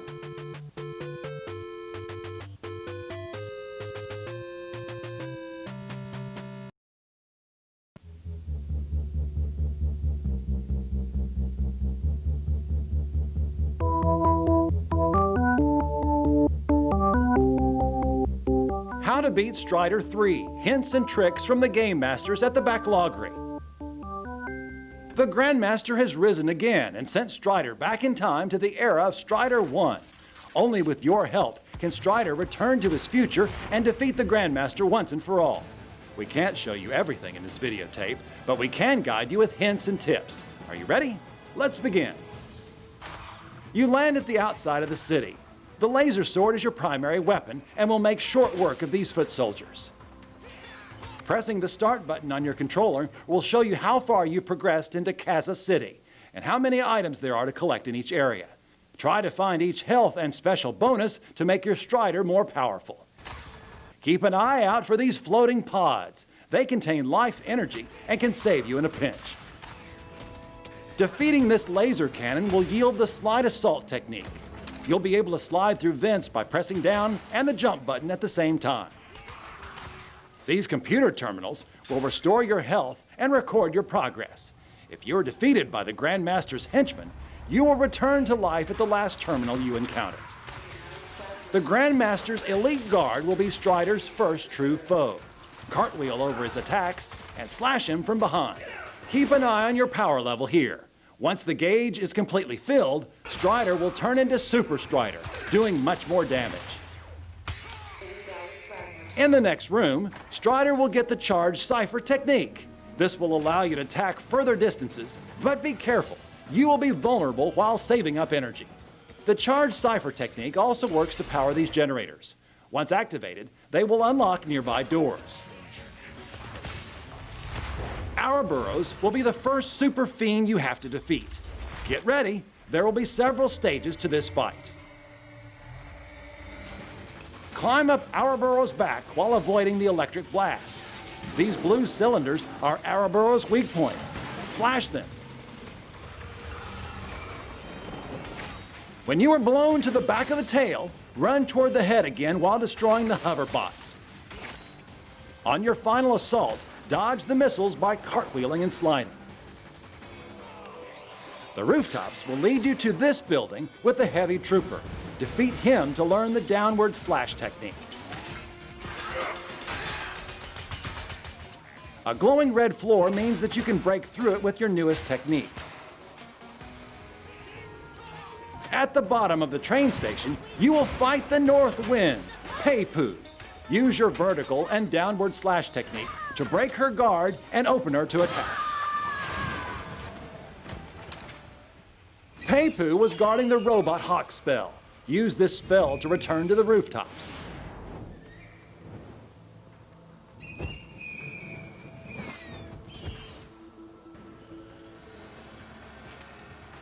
Watch out for the buzzsaws while climbing the side of the TV studio. It's Nangpoo, the South Wind.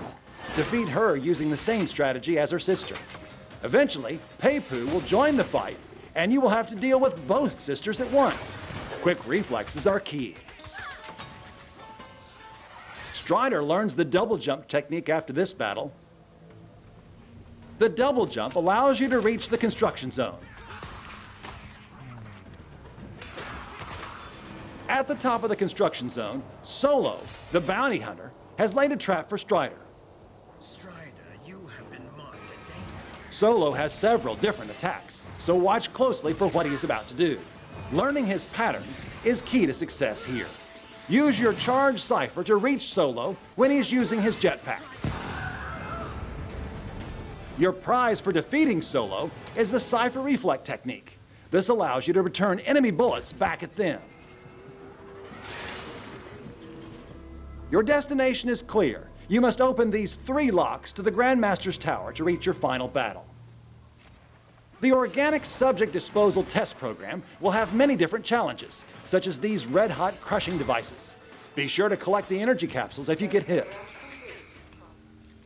The underground outpost might seem like a dead end, but climb along the ceiling to reveal the way.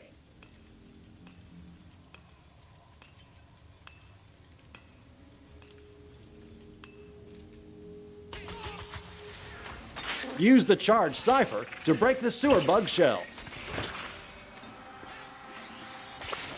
Swing on the ceiling to reach this button. It will open the hatch to move deeper into the bowels of the sewer.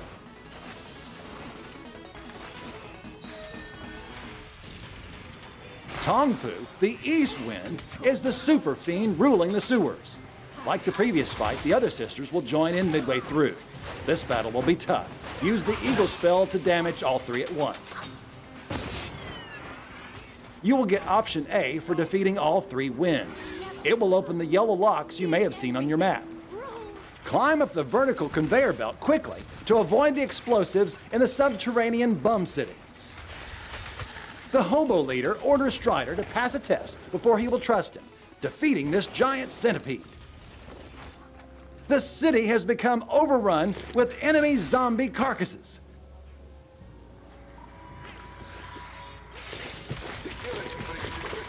The leader gives Strider the key to progressing, throwing stars.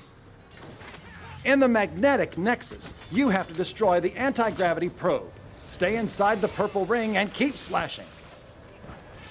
Your reward is the plasma catapult technique. You can use this to pass through the bubble doors and energy trampolines. The anti-gravity probes are the key to unlocking the Grandmaster's tower. 1 down, 2 to go. General Michael taunts Strider and runs away. Chase him. The General will surprise you with his tornado tank. Use the plasma catapult to jump over the shower of bullets. When the General's tank charges forward, now's your chance to strike.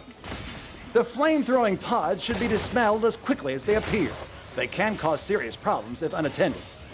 Obtaining the explosive cipher technique will allow you to open orange-colored doors. The Mad Doctor will have a series of trials for you, first of which will be the Brainwalker spider robot. Use your newly acquired explosive cipher to set it on fire. The plasma catapult skill is the only way to navigate this laser-filled corridor. To defeat the Queen Mother of the North, strike the glowing red globe she shoots with your red laser sword. This will fire them back at her, making her vulnerable. Use option A to do extra damage. The Queen will award you with option B, the Robo Panther, for defeating her. Ouroboros returns, and it's really angry. It will attack with ice breath. Stand underneath him and attack from below. Once defeated, you obtain the ice-cold cipher technique. You can use this to freeze your enemies in their tracks. It can also open blue-colored doors. Use this to return to the Mad Doctor. This is a tricky area. Use your ice-cold powers to freeze the floating robots. You can use them as platforms.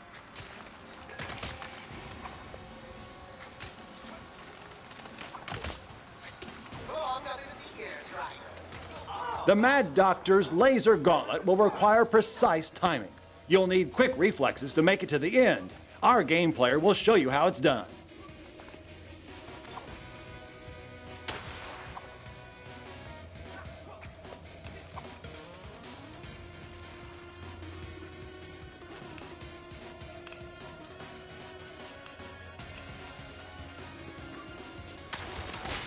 Everything is upside down in the gravity chamber, leading to the next anti-gravity probe.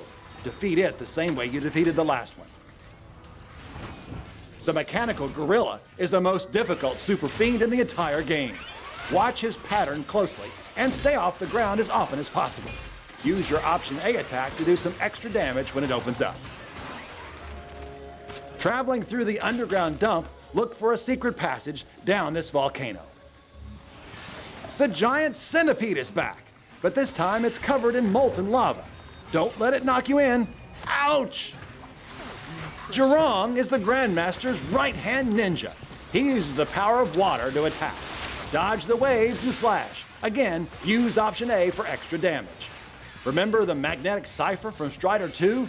You can use this technique to shoot purple waves to attack from a distance. The second lock is released, but you will have to take to the sky on the battleship Balrog to open the final lock. The magnetic beams and the plasma catapult will come in handy, crossing these floating girders on your way to the Balrog's hull. The Balrog's engine room shoots fire, so move quickly. Duck into the crevices to avoid the flames. Solo is back, and he's even tougher than before. Use your magnet technique and catapult to avoid his flamethrower. Defeating Solo will destroy the entire ship, doing the dirty work of defeating the anti-gravity probe for you. It's time for the final showdown with the Grandmaster. This is the final challenge, so be sure to record your data. The elevator at the top of the tower is the final line of defense, so the enemies will attack you with everything they have. Can you survive till you reach the top? The final battle with the Grandmaster will remind you of Strider 1. Use the magnetic beams to strike him from a distance.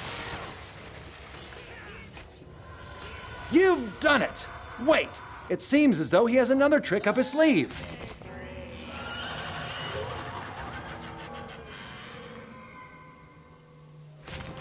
The Grandmaster's second form isn't difficult if you use patience and cunning. Use the catapult to strike the head. When the dragon heads get stuck, now is your chance to attack.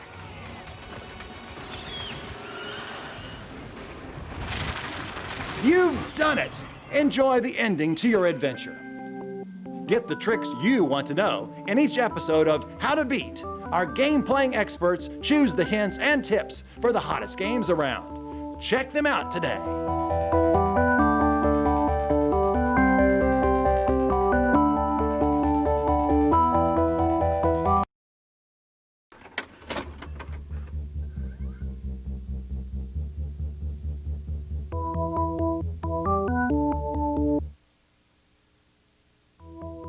How to beat the bosses of Dark Souls 2. Tips and tricks from the Game Masters at the Backloggery. Hey, you! Yes, you! Do you want to be the king or queen of Drangleek? Not so fast there! Dark Souls 2 is the toughest home video game since Ninja Gaiden 3. You'd better have your wits about you, or else you won't survive to see the throne. This video cassette guide will give you the knowledge that you need to topple the biggest and baddest baddies in the world of Drangleek. Are you ready? Let's get right to it. Roll away from the stomp attack if you're fighting up close. Last Giant swipes at you with his hands, so keep at a safe distance when using long-range attacks. After some time, he might decide to grab his other arm to extend his reach. Don't underestimate this downward strike. Last Giant moves slowly, so you can attack quickly. This was just the warm-up. The real Dark Souls 2 begins here. He's quick and can dash up to you in the blink of an eye. Circle around toward his shield side to most effectively dodge his attacks. You can use the arrow machine for a big hit, but it may be tricky to safely use this strategy.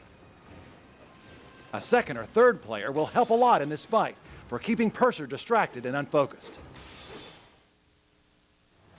Most of Dragon Rider's attacks are single slashes, but watch out for this devastating two-hit combo. Observe our game player's perfect dodge timing. Careful, there's also a rare three-hit combo. There's barely enough room for the two of you, so don't take a chance when you're too close to the edge. Lucky for you that Dragon Rider didn't ride his dragon to this fight. This strange creature has two bodies, one on each side. They move toward you quickly, and the water filling the room makes movement difficult. So we recommend calling up some friends to divide their attention. With two sides that can attack you, it's tough to fight up close, but you can take advantage of their pause after they finish a combo attack. The Ruin Sentinels are some mean dudes. This can be one of the tougher fights in the game, especially if you can't equip a strong shield. If you find yourself here too soon, explore other areas first and gain some levels. Attempt to defeat the first Sentinel on the starting platform without falling. Falling is going to hurt, but you'll want to fight the other two Sentinels down below. Extra characters can help divide their attention. Watch out for the tornado spin that they use to close in on you. Take advantage of their slower attack rate. But don't lose your cool, and don't get careless. This room is especially dark, which means you'll have a lot of trouble targeting the boss from a distance. You can light the room if you've got the key from Belfry Luna, but even our game player here didn't know that top secret. Here you can see that player 2 cleverly used a flame butterfly to improve visibility. The boss will leap about in an unpredictable fashion. But with patience, and perhaps some extra players, you will be victorious. Watch out! The Scorpioness will cast spells that hone in quickly on your position. But with good dodging, they can be avoided entirely. When up close, watch out for her spear attack. When she digs underground, avoid the clouds of dust, because that's where she will resurface. If you dodge this attack, or stand on the stones, you will have the advantage to finish the fight. There's a lot of enemies in this fight. Moving too far from the fray can make you vulnerable to long-distance magic shots and leave you with few options for counterattacks. Don't let yourself get into a position where you can't see what the magicians are doing. We recommend getting in close to the magicians and prowling Magus, staggering them with quick attacks, and dealing with the rest of the crowd later. There's no sense in running too far away from Freja. The laser beam shot is devastating, and it's dodged much more easily up close. Simply run to the other side. There's a face on both sides, and it doesn't matter which one you attack. Bring friends to the fight, or a nearby friendly character named Boyd. They can help take care of the little spiders, or occupy one of Freja's faces. We recommend fighting up close and getting familiar with how she moves just before attacking. Get just out of the way while she leg stomps, patiently waiting for your chance to move in again. Lure either of the bosses on the sides behind a pile of rubble so that you can avoid the magic shots from the boss in the center. As you defeat each skeleton lord, smaller and weaker skeleton enemies will appear and begin to attack. One strategy is to pace the fight so that the battlefield doesn't become overrun. This fight can become chaotic very quickly if you aren't careful. Bring along some friends so that the army isn't attacking a single player all at once. This big guy is slow, and it's very easy to keep at a distance if you have ranged attacks. He can roll over and swipe at you. He's extremely vulnerable to all kinds of attacks. Try fire magic and fire weapons for effectively beating him to a pulp. Listen up! This is an essential tip that will make the fight against Mytha much easier. With your torch lit at the campfire midway up the windmill tower, burn the nearby spinning windmill so it stops. This clears out most of the poison in Mytha's chamber. Now you just have to be careful of her attacks. Fire, in particular, is especially effective. Watch how quickly our player finishes the battle with his fire sword.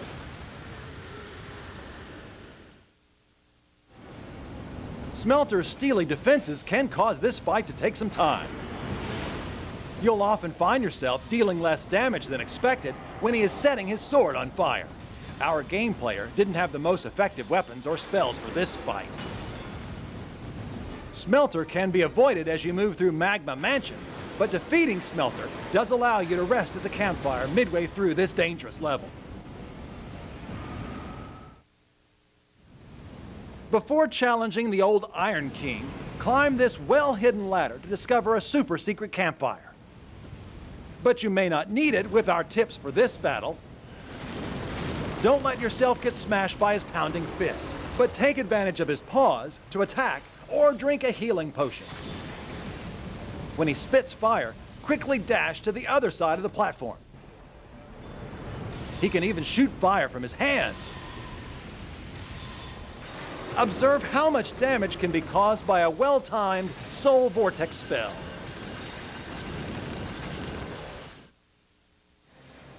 Dragon Rider is back.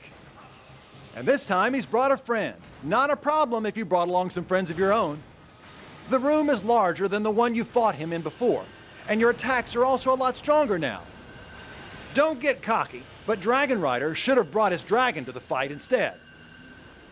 By the way, did you find his hidden campfire shortly before the boss fight? Careful now, magic spells are not recommended for this fight, unless you use them with great caution. The boss's shield reflects them right back at you. You've got a long chance to attack when he pauses with his shield at the ground, but soon a Shadow Knight will break out of the shield's mirror. Deal with this new threat first, then attack the boss again. Learn the perfect timing to dodge his wide magic shot, shown here. This strange old witch wears an invincible frog suit. The boss can only be damaged through the opening in the face of the frog suit. It's easy to keep your distance, and we recommend that you do so to avoid the arm flails and poisonous mists. Don't be afraid to fight up close if you need to, but exercise extreme caution. Dodge Velstad's powerful hammer attacks. The battle becomes much tougher after he pauses for a few seconds to power up with a purple glow. He'll both deal more damage and take less damage. At this point, if he ducks, get away from his front or be ready to dodge. The wave of dark magic balls that he'll fire are super dangerous. At last, it's Vendrick, the king of Drangleic. Hold up there. It's almost impossible to actually defeat Vendrick right now. The secret to making Vendrick vulnerable is not covered in this video cassette guide. Instead, go straight to the back of the room and grab the king ring. This opens up exciting new areas for you to explore. You're almost to the end. In the basement of Drangleic Castle are the Watcher and Defender of the Throne. Both of these foes are incredibly weak to fire. Be careful to not walk too far into the back of the room, or else you might find yourself rolling into your grave. Check out this pro strategy. Our game expert defeats both bosses with only 2 castings of the Firestorm spell. You're even invulnerable to damage after a certain point during the casting of the spell.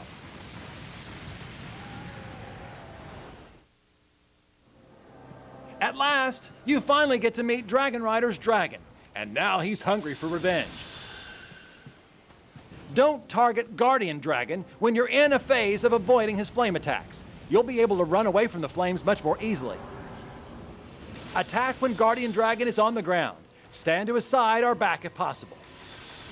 Magic spells like Soul Spear Barrage and Soul Vortex are super powerful against this large boss. Don't attack the friendly Dragon King. He gives you the power to travel back in time to defeat the ruler of the giants. As you approach the boss, learn where the fire shots fall and run for safety from the rolling statue head. We don't recommend keeping your distance from Giant Lord. He'll have the advantage with his extremely long reach. Watch how much easier it is to circle behind him and avoid all of his attacks when you fight right up at his feet instead. One final boss stands in your way in the basement of Drangleic Castle, Dark Queen Nashandra. This is a tough fight because it's challenging both up close and when at a distance. If you're far away, she'll fire a devastating laser beam shot. Up close, the blobs of darkness will rapidly curse you, reducing your HP at an alarming rate. It's possible to attack these blobs up close to dissolve them. But if you can lure Nashandra away from the circle of dark blobs, you can safely and quickly finish her off. Congratulations, you've done it! Now you sit upon the throne of Drangleic. What happens next is up to you. Did you find any of the secret bosses, like Old Dragon's Lair or Authority, the Royal Rat? Seek them out and set out on a new adventure from the beginning. Thank you for watching How to Beat the Bosses of Dark Souls 2. When you need the edge over the toughest video games out there, you can count on the How to Beat video cassette guide series. Be sure to fill out the included mail order form to get even more of the tricks you want to know, straight from the game masters at the Backloggery.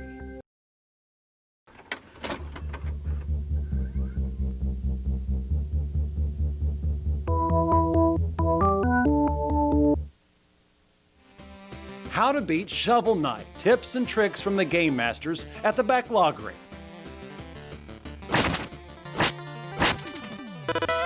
Think you've got what it takes to master the ancient code of chivalry? You'll need all the help you can get if you want to save the land from the evil enchantress and her Order of No Quarter. This video cassette guide will help you discover Shovel Knight's secret weapons, and you'll learn the strategies that you'll need to conquer his toughest foes. Before you begin, read the instruction booklet included with the game cartridge, And be sure to understand all of Shovel Knight's basic moves. When you're prepared, power on your system and press the start button to begin.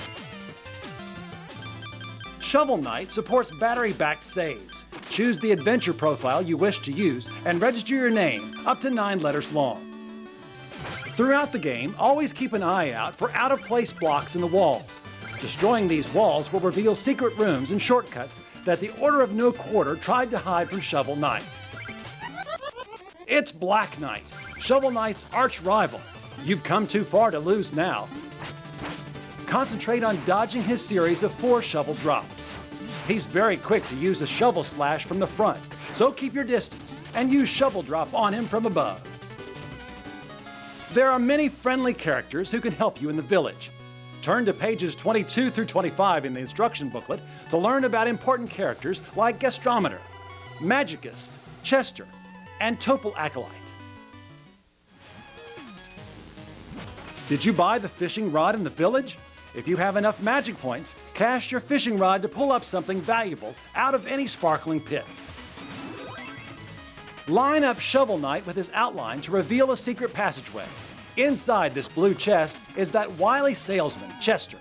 Buy the flare wand for 1,000 golds. Stand in the safe spot here and move out to shoot the flare wand in between flame waves. If you run out of magic points, you'll have to attack the Griffoth up close, but beware of his claws. Be patient and don't panic as the propeller rats slowly move closer.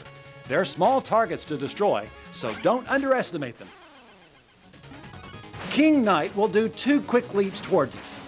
When he summons the trumpets, small wrapped candies will slowly float down from above, which are dangerous to Shovel Knight. When King Knight bends forward, be ready to jump. He'll dash all the way across the screen in a lightning quick move that's almost too fast to dodge. You can visit with the Topal King in Tropal Pond, east of Pridemore Keep. Unless you're looking for a big challenge, fill your Tropal chalices with useful magical ichor before heading into a new area.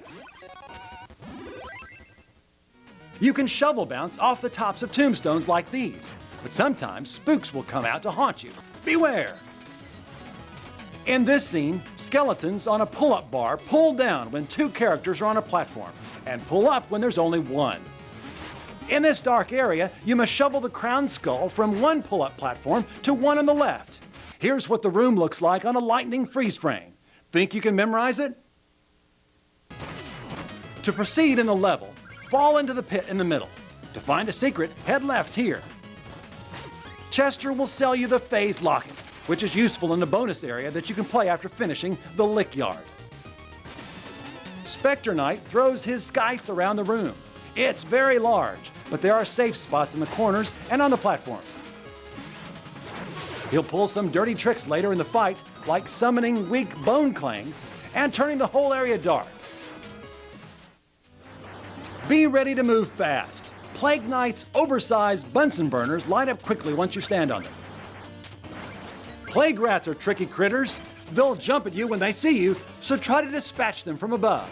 Or you could get clever and use relics like the Phase Bracelet or the Chaos Ball. Note the lighter colored blocks. These are dust blocks, which Shovel Knight drops through without bouncing, unlike the normal dirt blocks. Blue Bunsen burners fire up at regular intervals.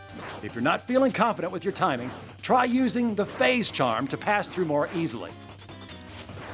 What's the meaning of this? Plague Knight has created gelatinous clones of Shovel Knight.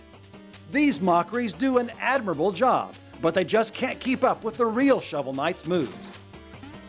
At last, we meet Plague Knight himself. The floor blocks can be destroyed by Plague Knight's exploding plague flasks, which makes it difficult to find solid footing. Watch out for the 2 plague flares that roll out of each explosion. When he conjures up the boiling plague jars, watch out!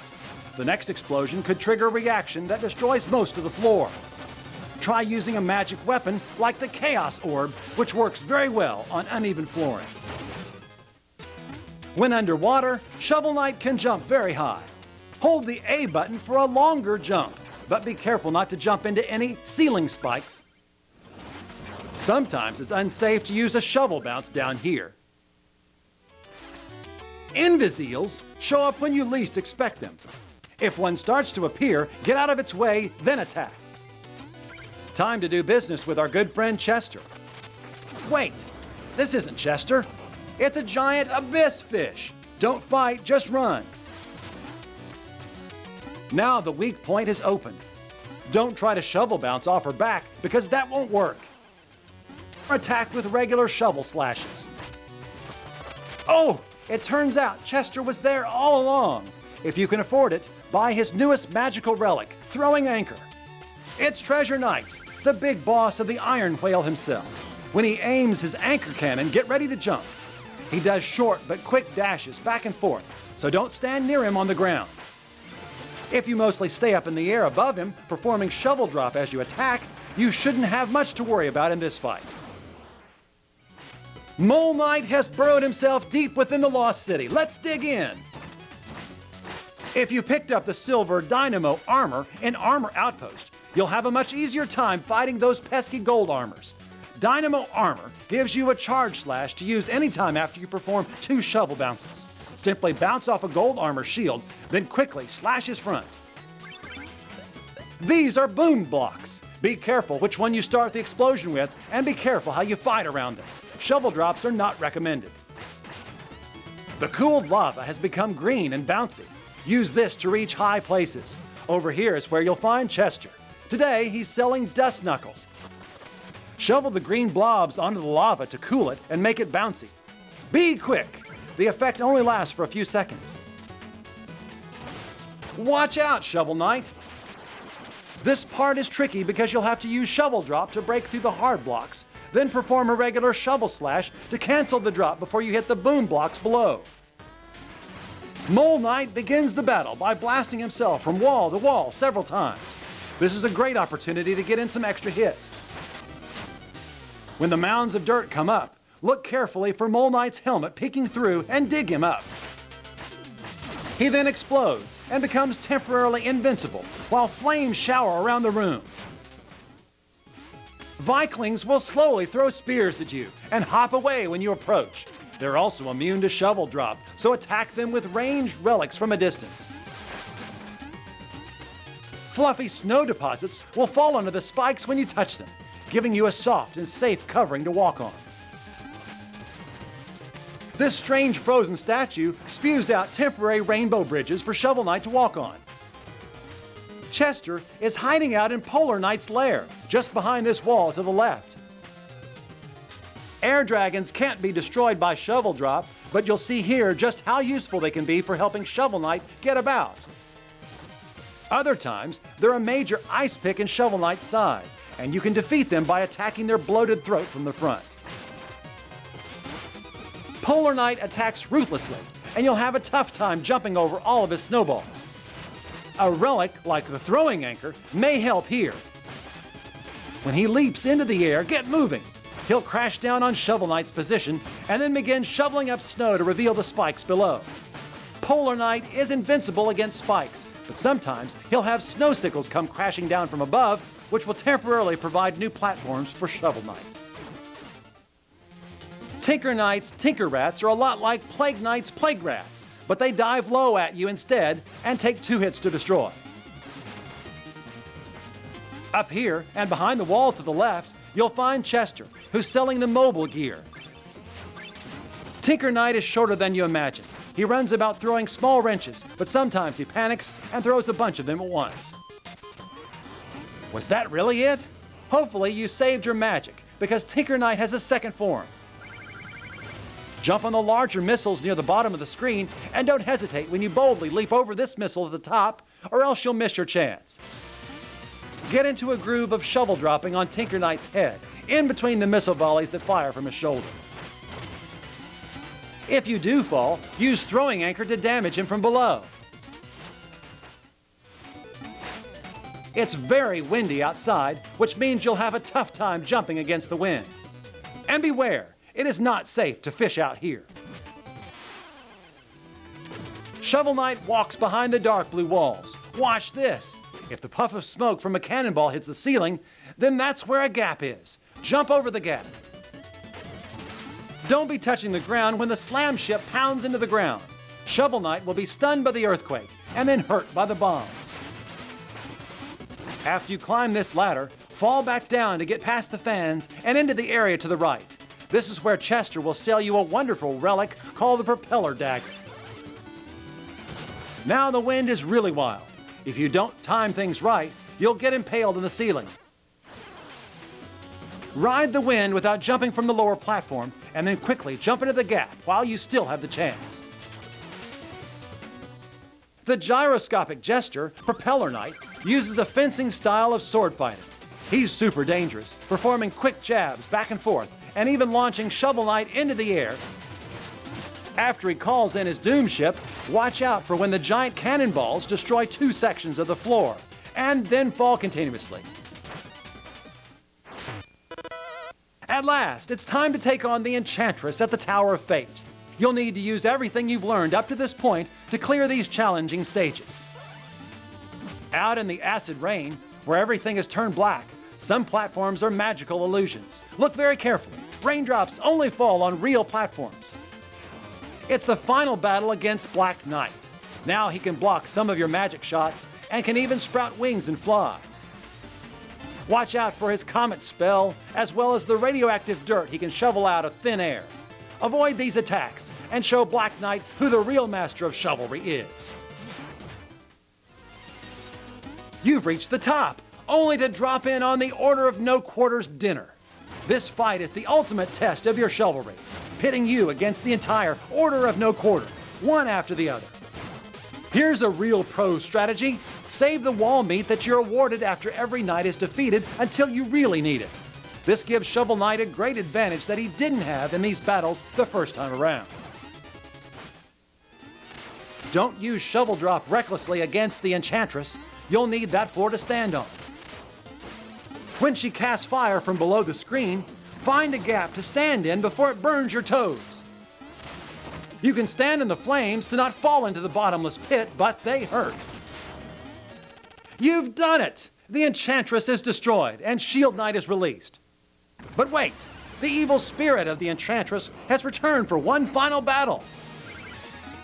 When Shield Knight readies her shield in midair, Shovel bounce off it to hit the Enchantress's head. When there's a barrage of magic shots across the entire screen, stick with Shield Knight and let her protect you. You've done it!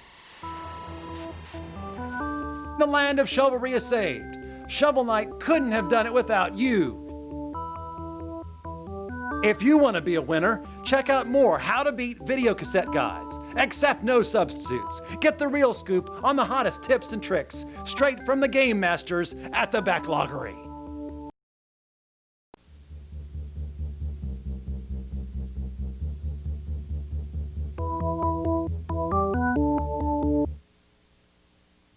How to Beat 1001 Spikes. Tips and tricks from the game masters at the Backloggery.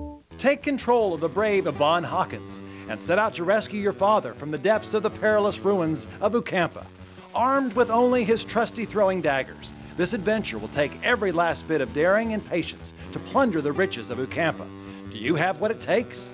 With help from this video cassette guide, you'll be equipped with all the tools you need to win. But beware, game player. 1001 Spikes is extremely difficult. We recommend using a controller equipped with a slow motion feature to make some sections easier. Are you ready? Then let's begin.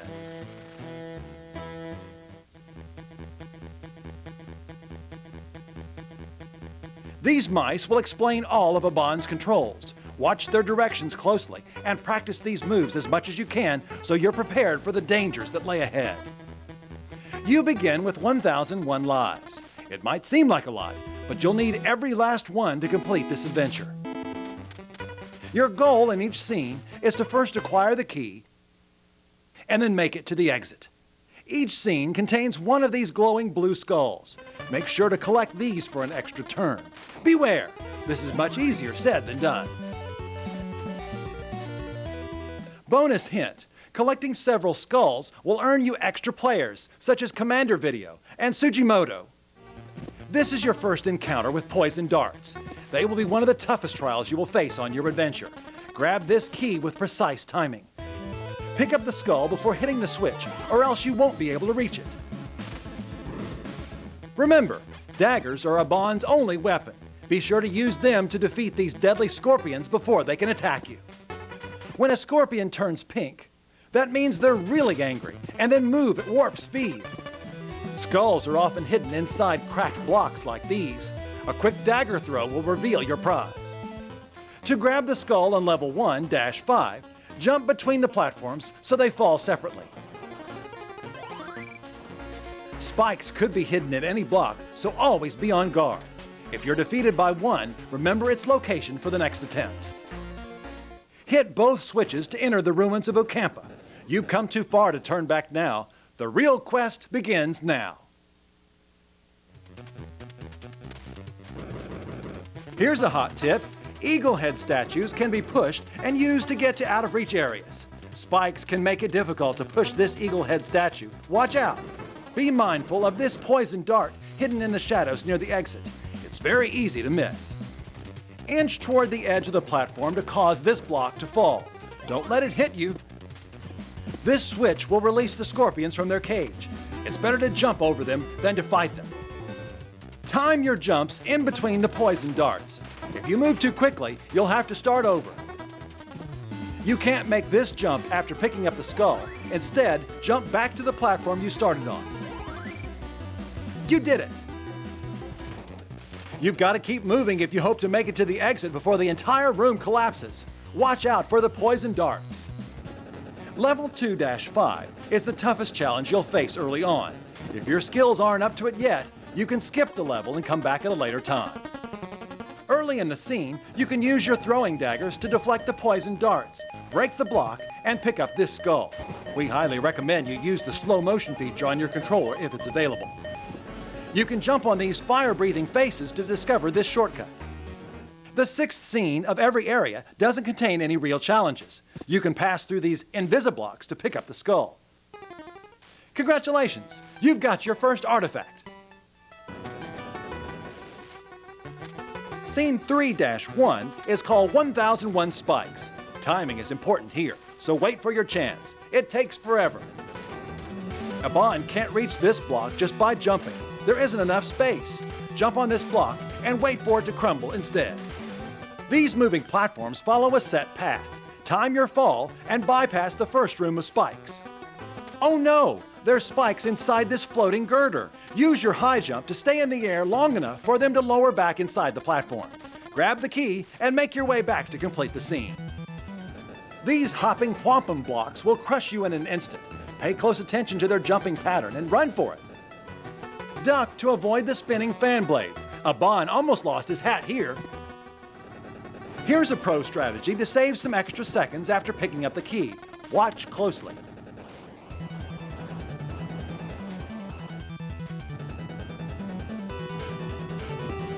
Use the wooden box to protect you from the spikes, but don't stand around on it too long or else you'll be in trouble. These rolling boulders can be tricky to figure out. Use your low jump to move in between them. If you're feeling especially brave, you can pick up the skull hidden in this breakable block. This switch will interrupt the flow of the rocks and open a path for you. Timing is key here. You must make your move as soon as the spikes lower, or else you won't have enough time to make it.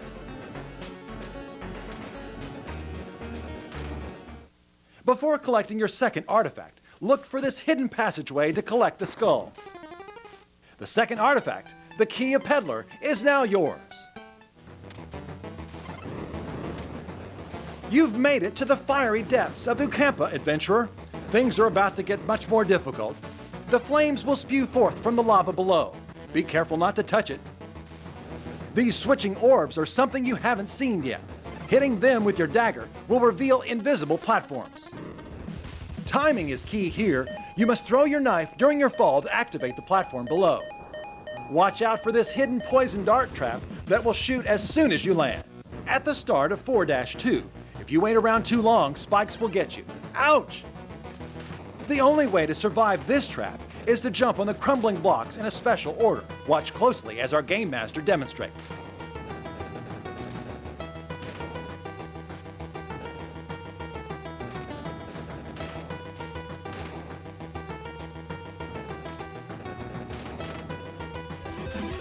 Take this falling block for a ride to grab the skull near the exit. The ceiling crumbles right away at the start of this scene. Look, the skull is hidden right here at the start. Ride the lava raft while dodging the golden fan blade. Wait until the wampum statues are at the highest point of their jump. Go now!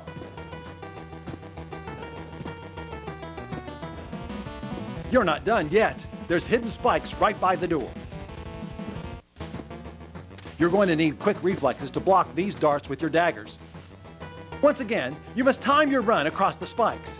Keep your eyes peeled for blocks that are safe. The blocks will begin to fall as soon as the stage begins. Be quick! Strike the switch with your daggers, but don't stand around. Spikes are hidden in the floor. You'll need to ride the floating platform to reach the key. Use your daggers to reflect the darts as necessary. The third artifact is now yours. Only one more to go. The adventure continues, and the danger grows in the depths of Ucampa. Make it to this small platform before activating the second switch. You have just enough time to make it to this safe area at the top. After you grab the key, you only have a short time to be able to grab the glowing skull before the platform disappears. Timing is essential to activate this switch orb. If you miss it, you'll fall into the bottomless pit. The rolling boulders are back. Watch for openings in between each boulder and move when you see an opening. You can destroy this block to make jumping a little easier. There are some hidden spikes in these moving platforms. Jump in between to grab the key. Don't fall. These ball bearings are just like the rolling boulders, but much faster. Reflexes are key here.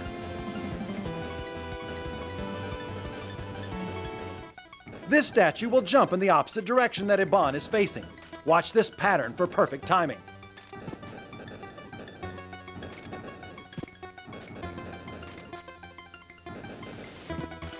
Jump onto the switch to open the secret passage, then ride the golden statue. Here's a top secret tip. Iban's daggers can reverse the direction of the spinning fan blades. This tip will be very useful in 5-4. To avoid the angry wampum statues, run to this safe block. After the statue jumps over your head, run for it and don't stop. The second set of angry statues takes even more cunning. Don't get caught underneath. Making your way back is even more difficult. This scene is a cakewalk compared to what you've had to deal with in earlier levels. You're getting close now. Work your way up the tower to collect the Key of Sovereign. If you haven't obtained the keys in all previous levels, you'll get the bad ending here. You will have to adventure back and complete all the levels you gave up and skipped on. If you have, place the artifacts in their pedestals to open the door to the inner sanctum. The final guardian is the last challenge you have to face. There's only one weak spot on this giant statue. Trick it into jumping towards you, then run underneath. Use the blocks to jump on its back and hit the weak point. After 4 hits, the statue will become frightened. Now the ceiling will start to crumble, making it much more difficult to reach the weak point. This is the way to win. Good luck!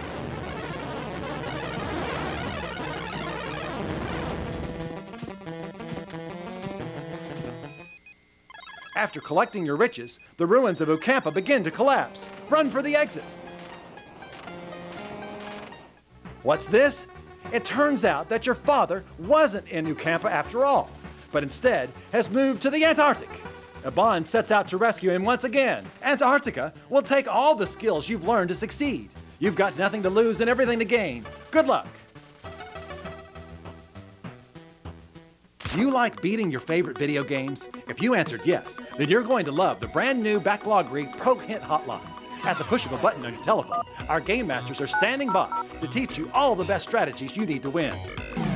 Featuring both classic and brand new games, every month we update with the newest and hottest tips you'll love to hear. Can't strike down the Enchantress in Shovel Knight? Have the bosses of Dark Soul 2 got you down? Lost inside the Grand Master's Palace in Strider 3? Get the answers from the real game masters at the Backloggery. Call today.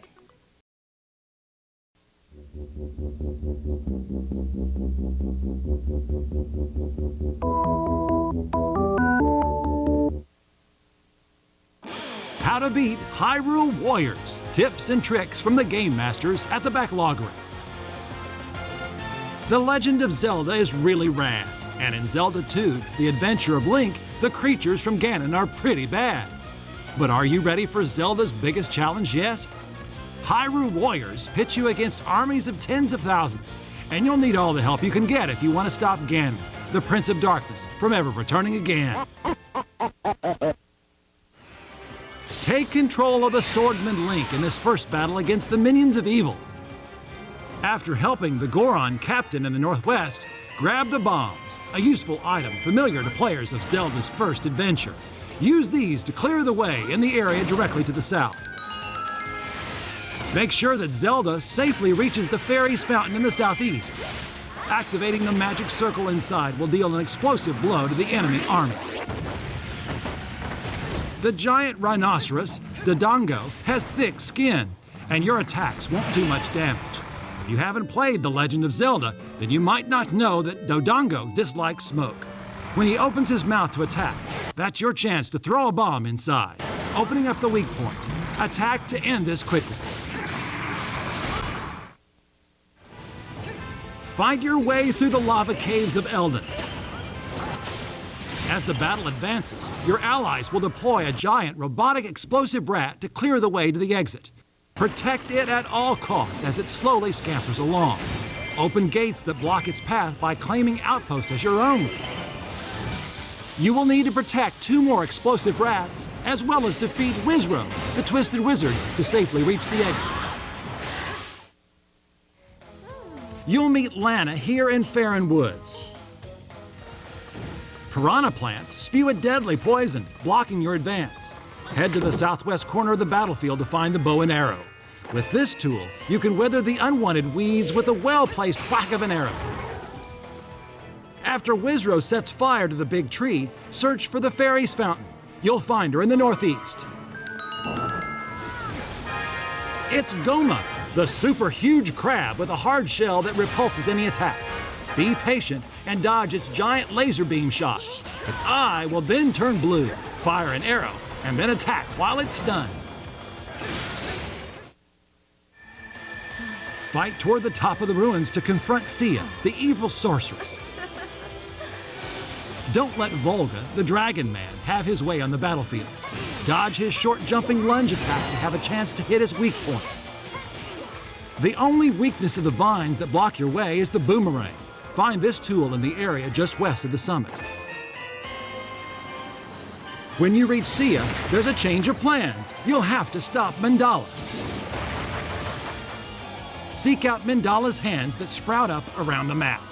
They're no match for the boomerang. But then the real Mandala appears with 4 armored hands. When the hands turn green, throw your boomerang. When all hands have been stunned, the core will open up for your attack. Sia casts a magic spell that lets you preview locations that will appear in many future games, including Zelda 15, The Skyward Sword, and Zelda 64, The Ocarina of Time. The group splits up and heads to these new battlefields. Impa and Shriek head to Death Mountain to rescue the Zola Princess from the clutches of the evil Gorons. Beware the boulders. The boulder launcher forts near the center of the map will not only prevent your army from advancing, but they will also quickly destroy your headquarters if you don't capture them for yourselves quickly. Be ready when the madman Darunia appears on the battlefield. He advances on your headquarters sooner than you might expect. After he throws a lava rock, that's your chance to attack his weak point. Stop the Gorons from reclaiming the boulder keeps. Once they are secured, the gate to their headquarters will be demolished.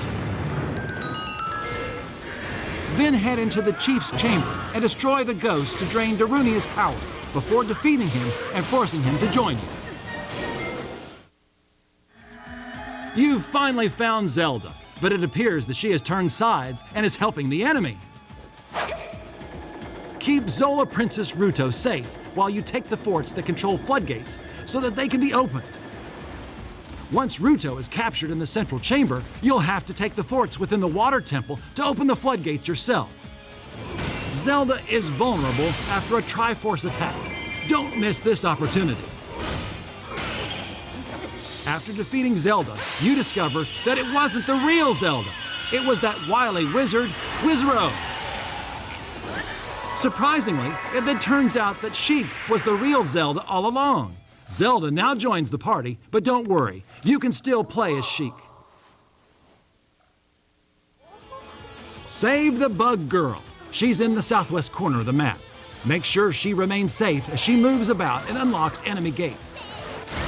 The black spots on the map will be filled in as you take the forts. A new army appears on the map. Minda's forces appear in yellow, but they are your enemy too. When the path to Minda opens in the northwest, you must defeat her to win the battle. She's most vulnerable after performing a wolf high jump. Minda and Agatha have joined the fight. Capture the forts in the east to find a hookshot, a clever new tool that will allow you to reach high places in the battlefield. Once the Orgarok appears, the enemy army will attack ruthlessly. Use Lana's magic circle in the west to repel the Orgarok. You'll have to use 2 more magic circles before you can fight the creature normally. When the tail glows blue, that's your chance to yank it from the sky with a hookshot. Zant, the Chicken King, uses a lot of wild and surprising attacks. Watch for when he accidentally performs useless moves that cause him to stumble. Then slap him silly while he's stunned. There's a lot going on in this battlefield. Head for the statue shrine in the middle to recruit the high-tech sword computer Fee. Aid Fi as she helps transport the giant bowls of pumpkin soup to the whale god, who will return the favor by creating new paths. Stop Gyrahim from taking your headquarters. When he vanishes, move away quickly, then attack. Don't underestimate Volga. He's much tougher this time. You've got a great opportunity to attack his weak point when he returns to human form after becoming a dragon. Once you defeat him, he becomes even tougher than ever before. He'll make short work of you unless you run away. Head to the fairy fountain with Fee to weaken Volga and ensure your victory. Beware! Evil magic will cause your ally soldiers to go turncoat. When the giant black beast appears, pop his toes to cause him to fall over. When he flies up out of reach, take West Cannon Keep to use the Grusinator and send him falling back to the ground. Defeat Gyrahim to end the battle. The time has finally come for you to get the magic sword. After your friends activate some statues, you must defeat the leader of the ghosts before the temple doors will open. Something seems fishy about Lana. Find the Lana lookalike. With the temple now open, search with Zelda to find the resting place of the magic sword and take it. After you defeat Wizro inside the temple, head to the western part of the map to help Zelda and ensure that the wretched wizard never comes back. Equipped with a magic sword, it now seems that Link can take on any challenge. After capturing the magic fort surrounding the sorcerer's chamber, confront Sia. Uh-oh, Sia has created a shadowy figure from Link's dark side, Shadow Link. Don't worry, this is just a cheap imitation. Seek out and defeat more Dark Links that run around through the battlefield. Hope you're fleet of foot, because these are some spry shadows. Suddenly, Ganondorf, Ganon's right-hand man, appears to claim your Triforces. You might want to keep an eye on Zelda while you seek out the rest of the evil Links. After you and your allies defeat the last one, you have to escape. Make sure everyone has a clear path to safety. Fight Ganondorf outside the temple to stop him from stealing Zelda's Triforce. After claiming the sanctums in the east, west, and north, help Rudo reach the fairy's fountain. This will become your new base, and you must defend it at all costs. Think you're ready for one last battle against the Dragon Man? Beware the confrontation with Sia at the summit. She can split into multiple copies. Destroy all the clones to defeat Sia once and for all. As it turns out, Zelda and Link had nefarious intentions all along. Now take control of Ganondorf as he and his friends Zant and Girahim set out to make things right. Even the might of Ganondorf isn't enough if the giant boss monsters unite against him. Defeat them before they come together. Remember the strategies from before. The evil Lana and Impa stand between you and Hyrule Castle. Don't be discouraged by Impa's doppelganger tactics. These doubles aren't very tough. If an Impa does a leaping shock blast, that's when she's vulnerable to attack. Lana does the cowardly clones trick too. Defeat them both to win the battle. It's time to take the Triforces of Wisdom and Courage back from the clutches of Zelda and Link. Don't underestimate this duo. If one is defeated, their dark magic will revive them after a short time. Don't let this happen. You must bring down both Zelda and Link at the same time if you are to be victorious. That crooked Ganondorf was deceiving us all along. Zelda and Link really are the good guys, and they have to stop Ganondorf and his cronies from once again reviving their master, Ganon. Don't leave your allies alone. Ignore Zant for now. Even Link has a tough time surviving out in this desert heat, so stick with your friends to keep up their health and morale. The final confrontation with Zant and Girahim is in the Northeast Fort. They fight much like before, but don't underestimate their combined power. Hang in there and fight with courage. At last, Ganon's Tower. This is the final battle. All of your skills will be put to the test. Do you have what it takes to stop the return of Ganon? Watch out! When Ganondorf appears in the battlefield, he calls on Thunderbird, and bolts of lightning will continuously strike from the skies. If you see a purple glimmer on the ground, steer clear. Take the Castle Keep in the southwest, and then fight Ganondorf. Move away when he prepares a dark explosion, but quickly move back in to attack him while he's weak. You did it! But wait, Ganondorf's defeat has only served to resurrect his master, Ganon. Notice how different parts of the beast's body act like the giant boss monsters you fought before. You'll need to use all of your tools in the correct timing. Think you've got it figured out? After these parts have been destroyed, Zelda equips you with the silver arrows. Ganon's forehead will shine with a purple gleam after a dash attack. Be in position to fire a silver arrow and bring the monster tumbling to the ground. You've done it! Hyrule is saved, the Triforce is yours, and Ganon is now gone forever. Interested in hot tips for more Zelda games? Check out How to Beat Zelda 9, The Wind Walker. Playing with friends? You won't want to miss How to Beat Super Mario 3D World with Friends. Check out these and more How to Beat video cassette guides for all the coolest tips and tricks, straight from the game masters at the Backloggery.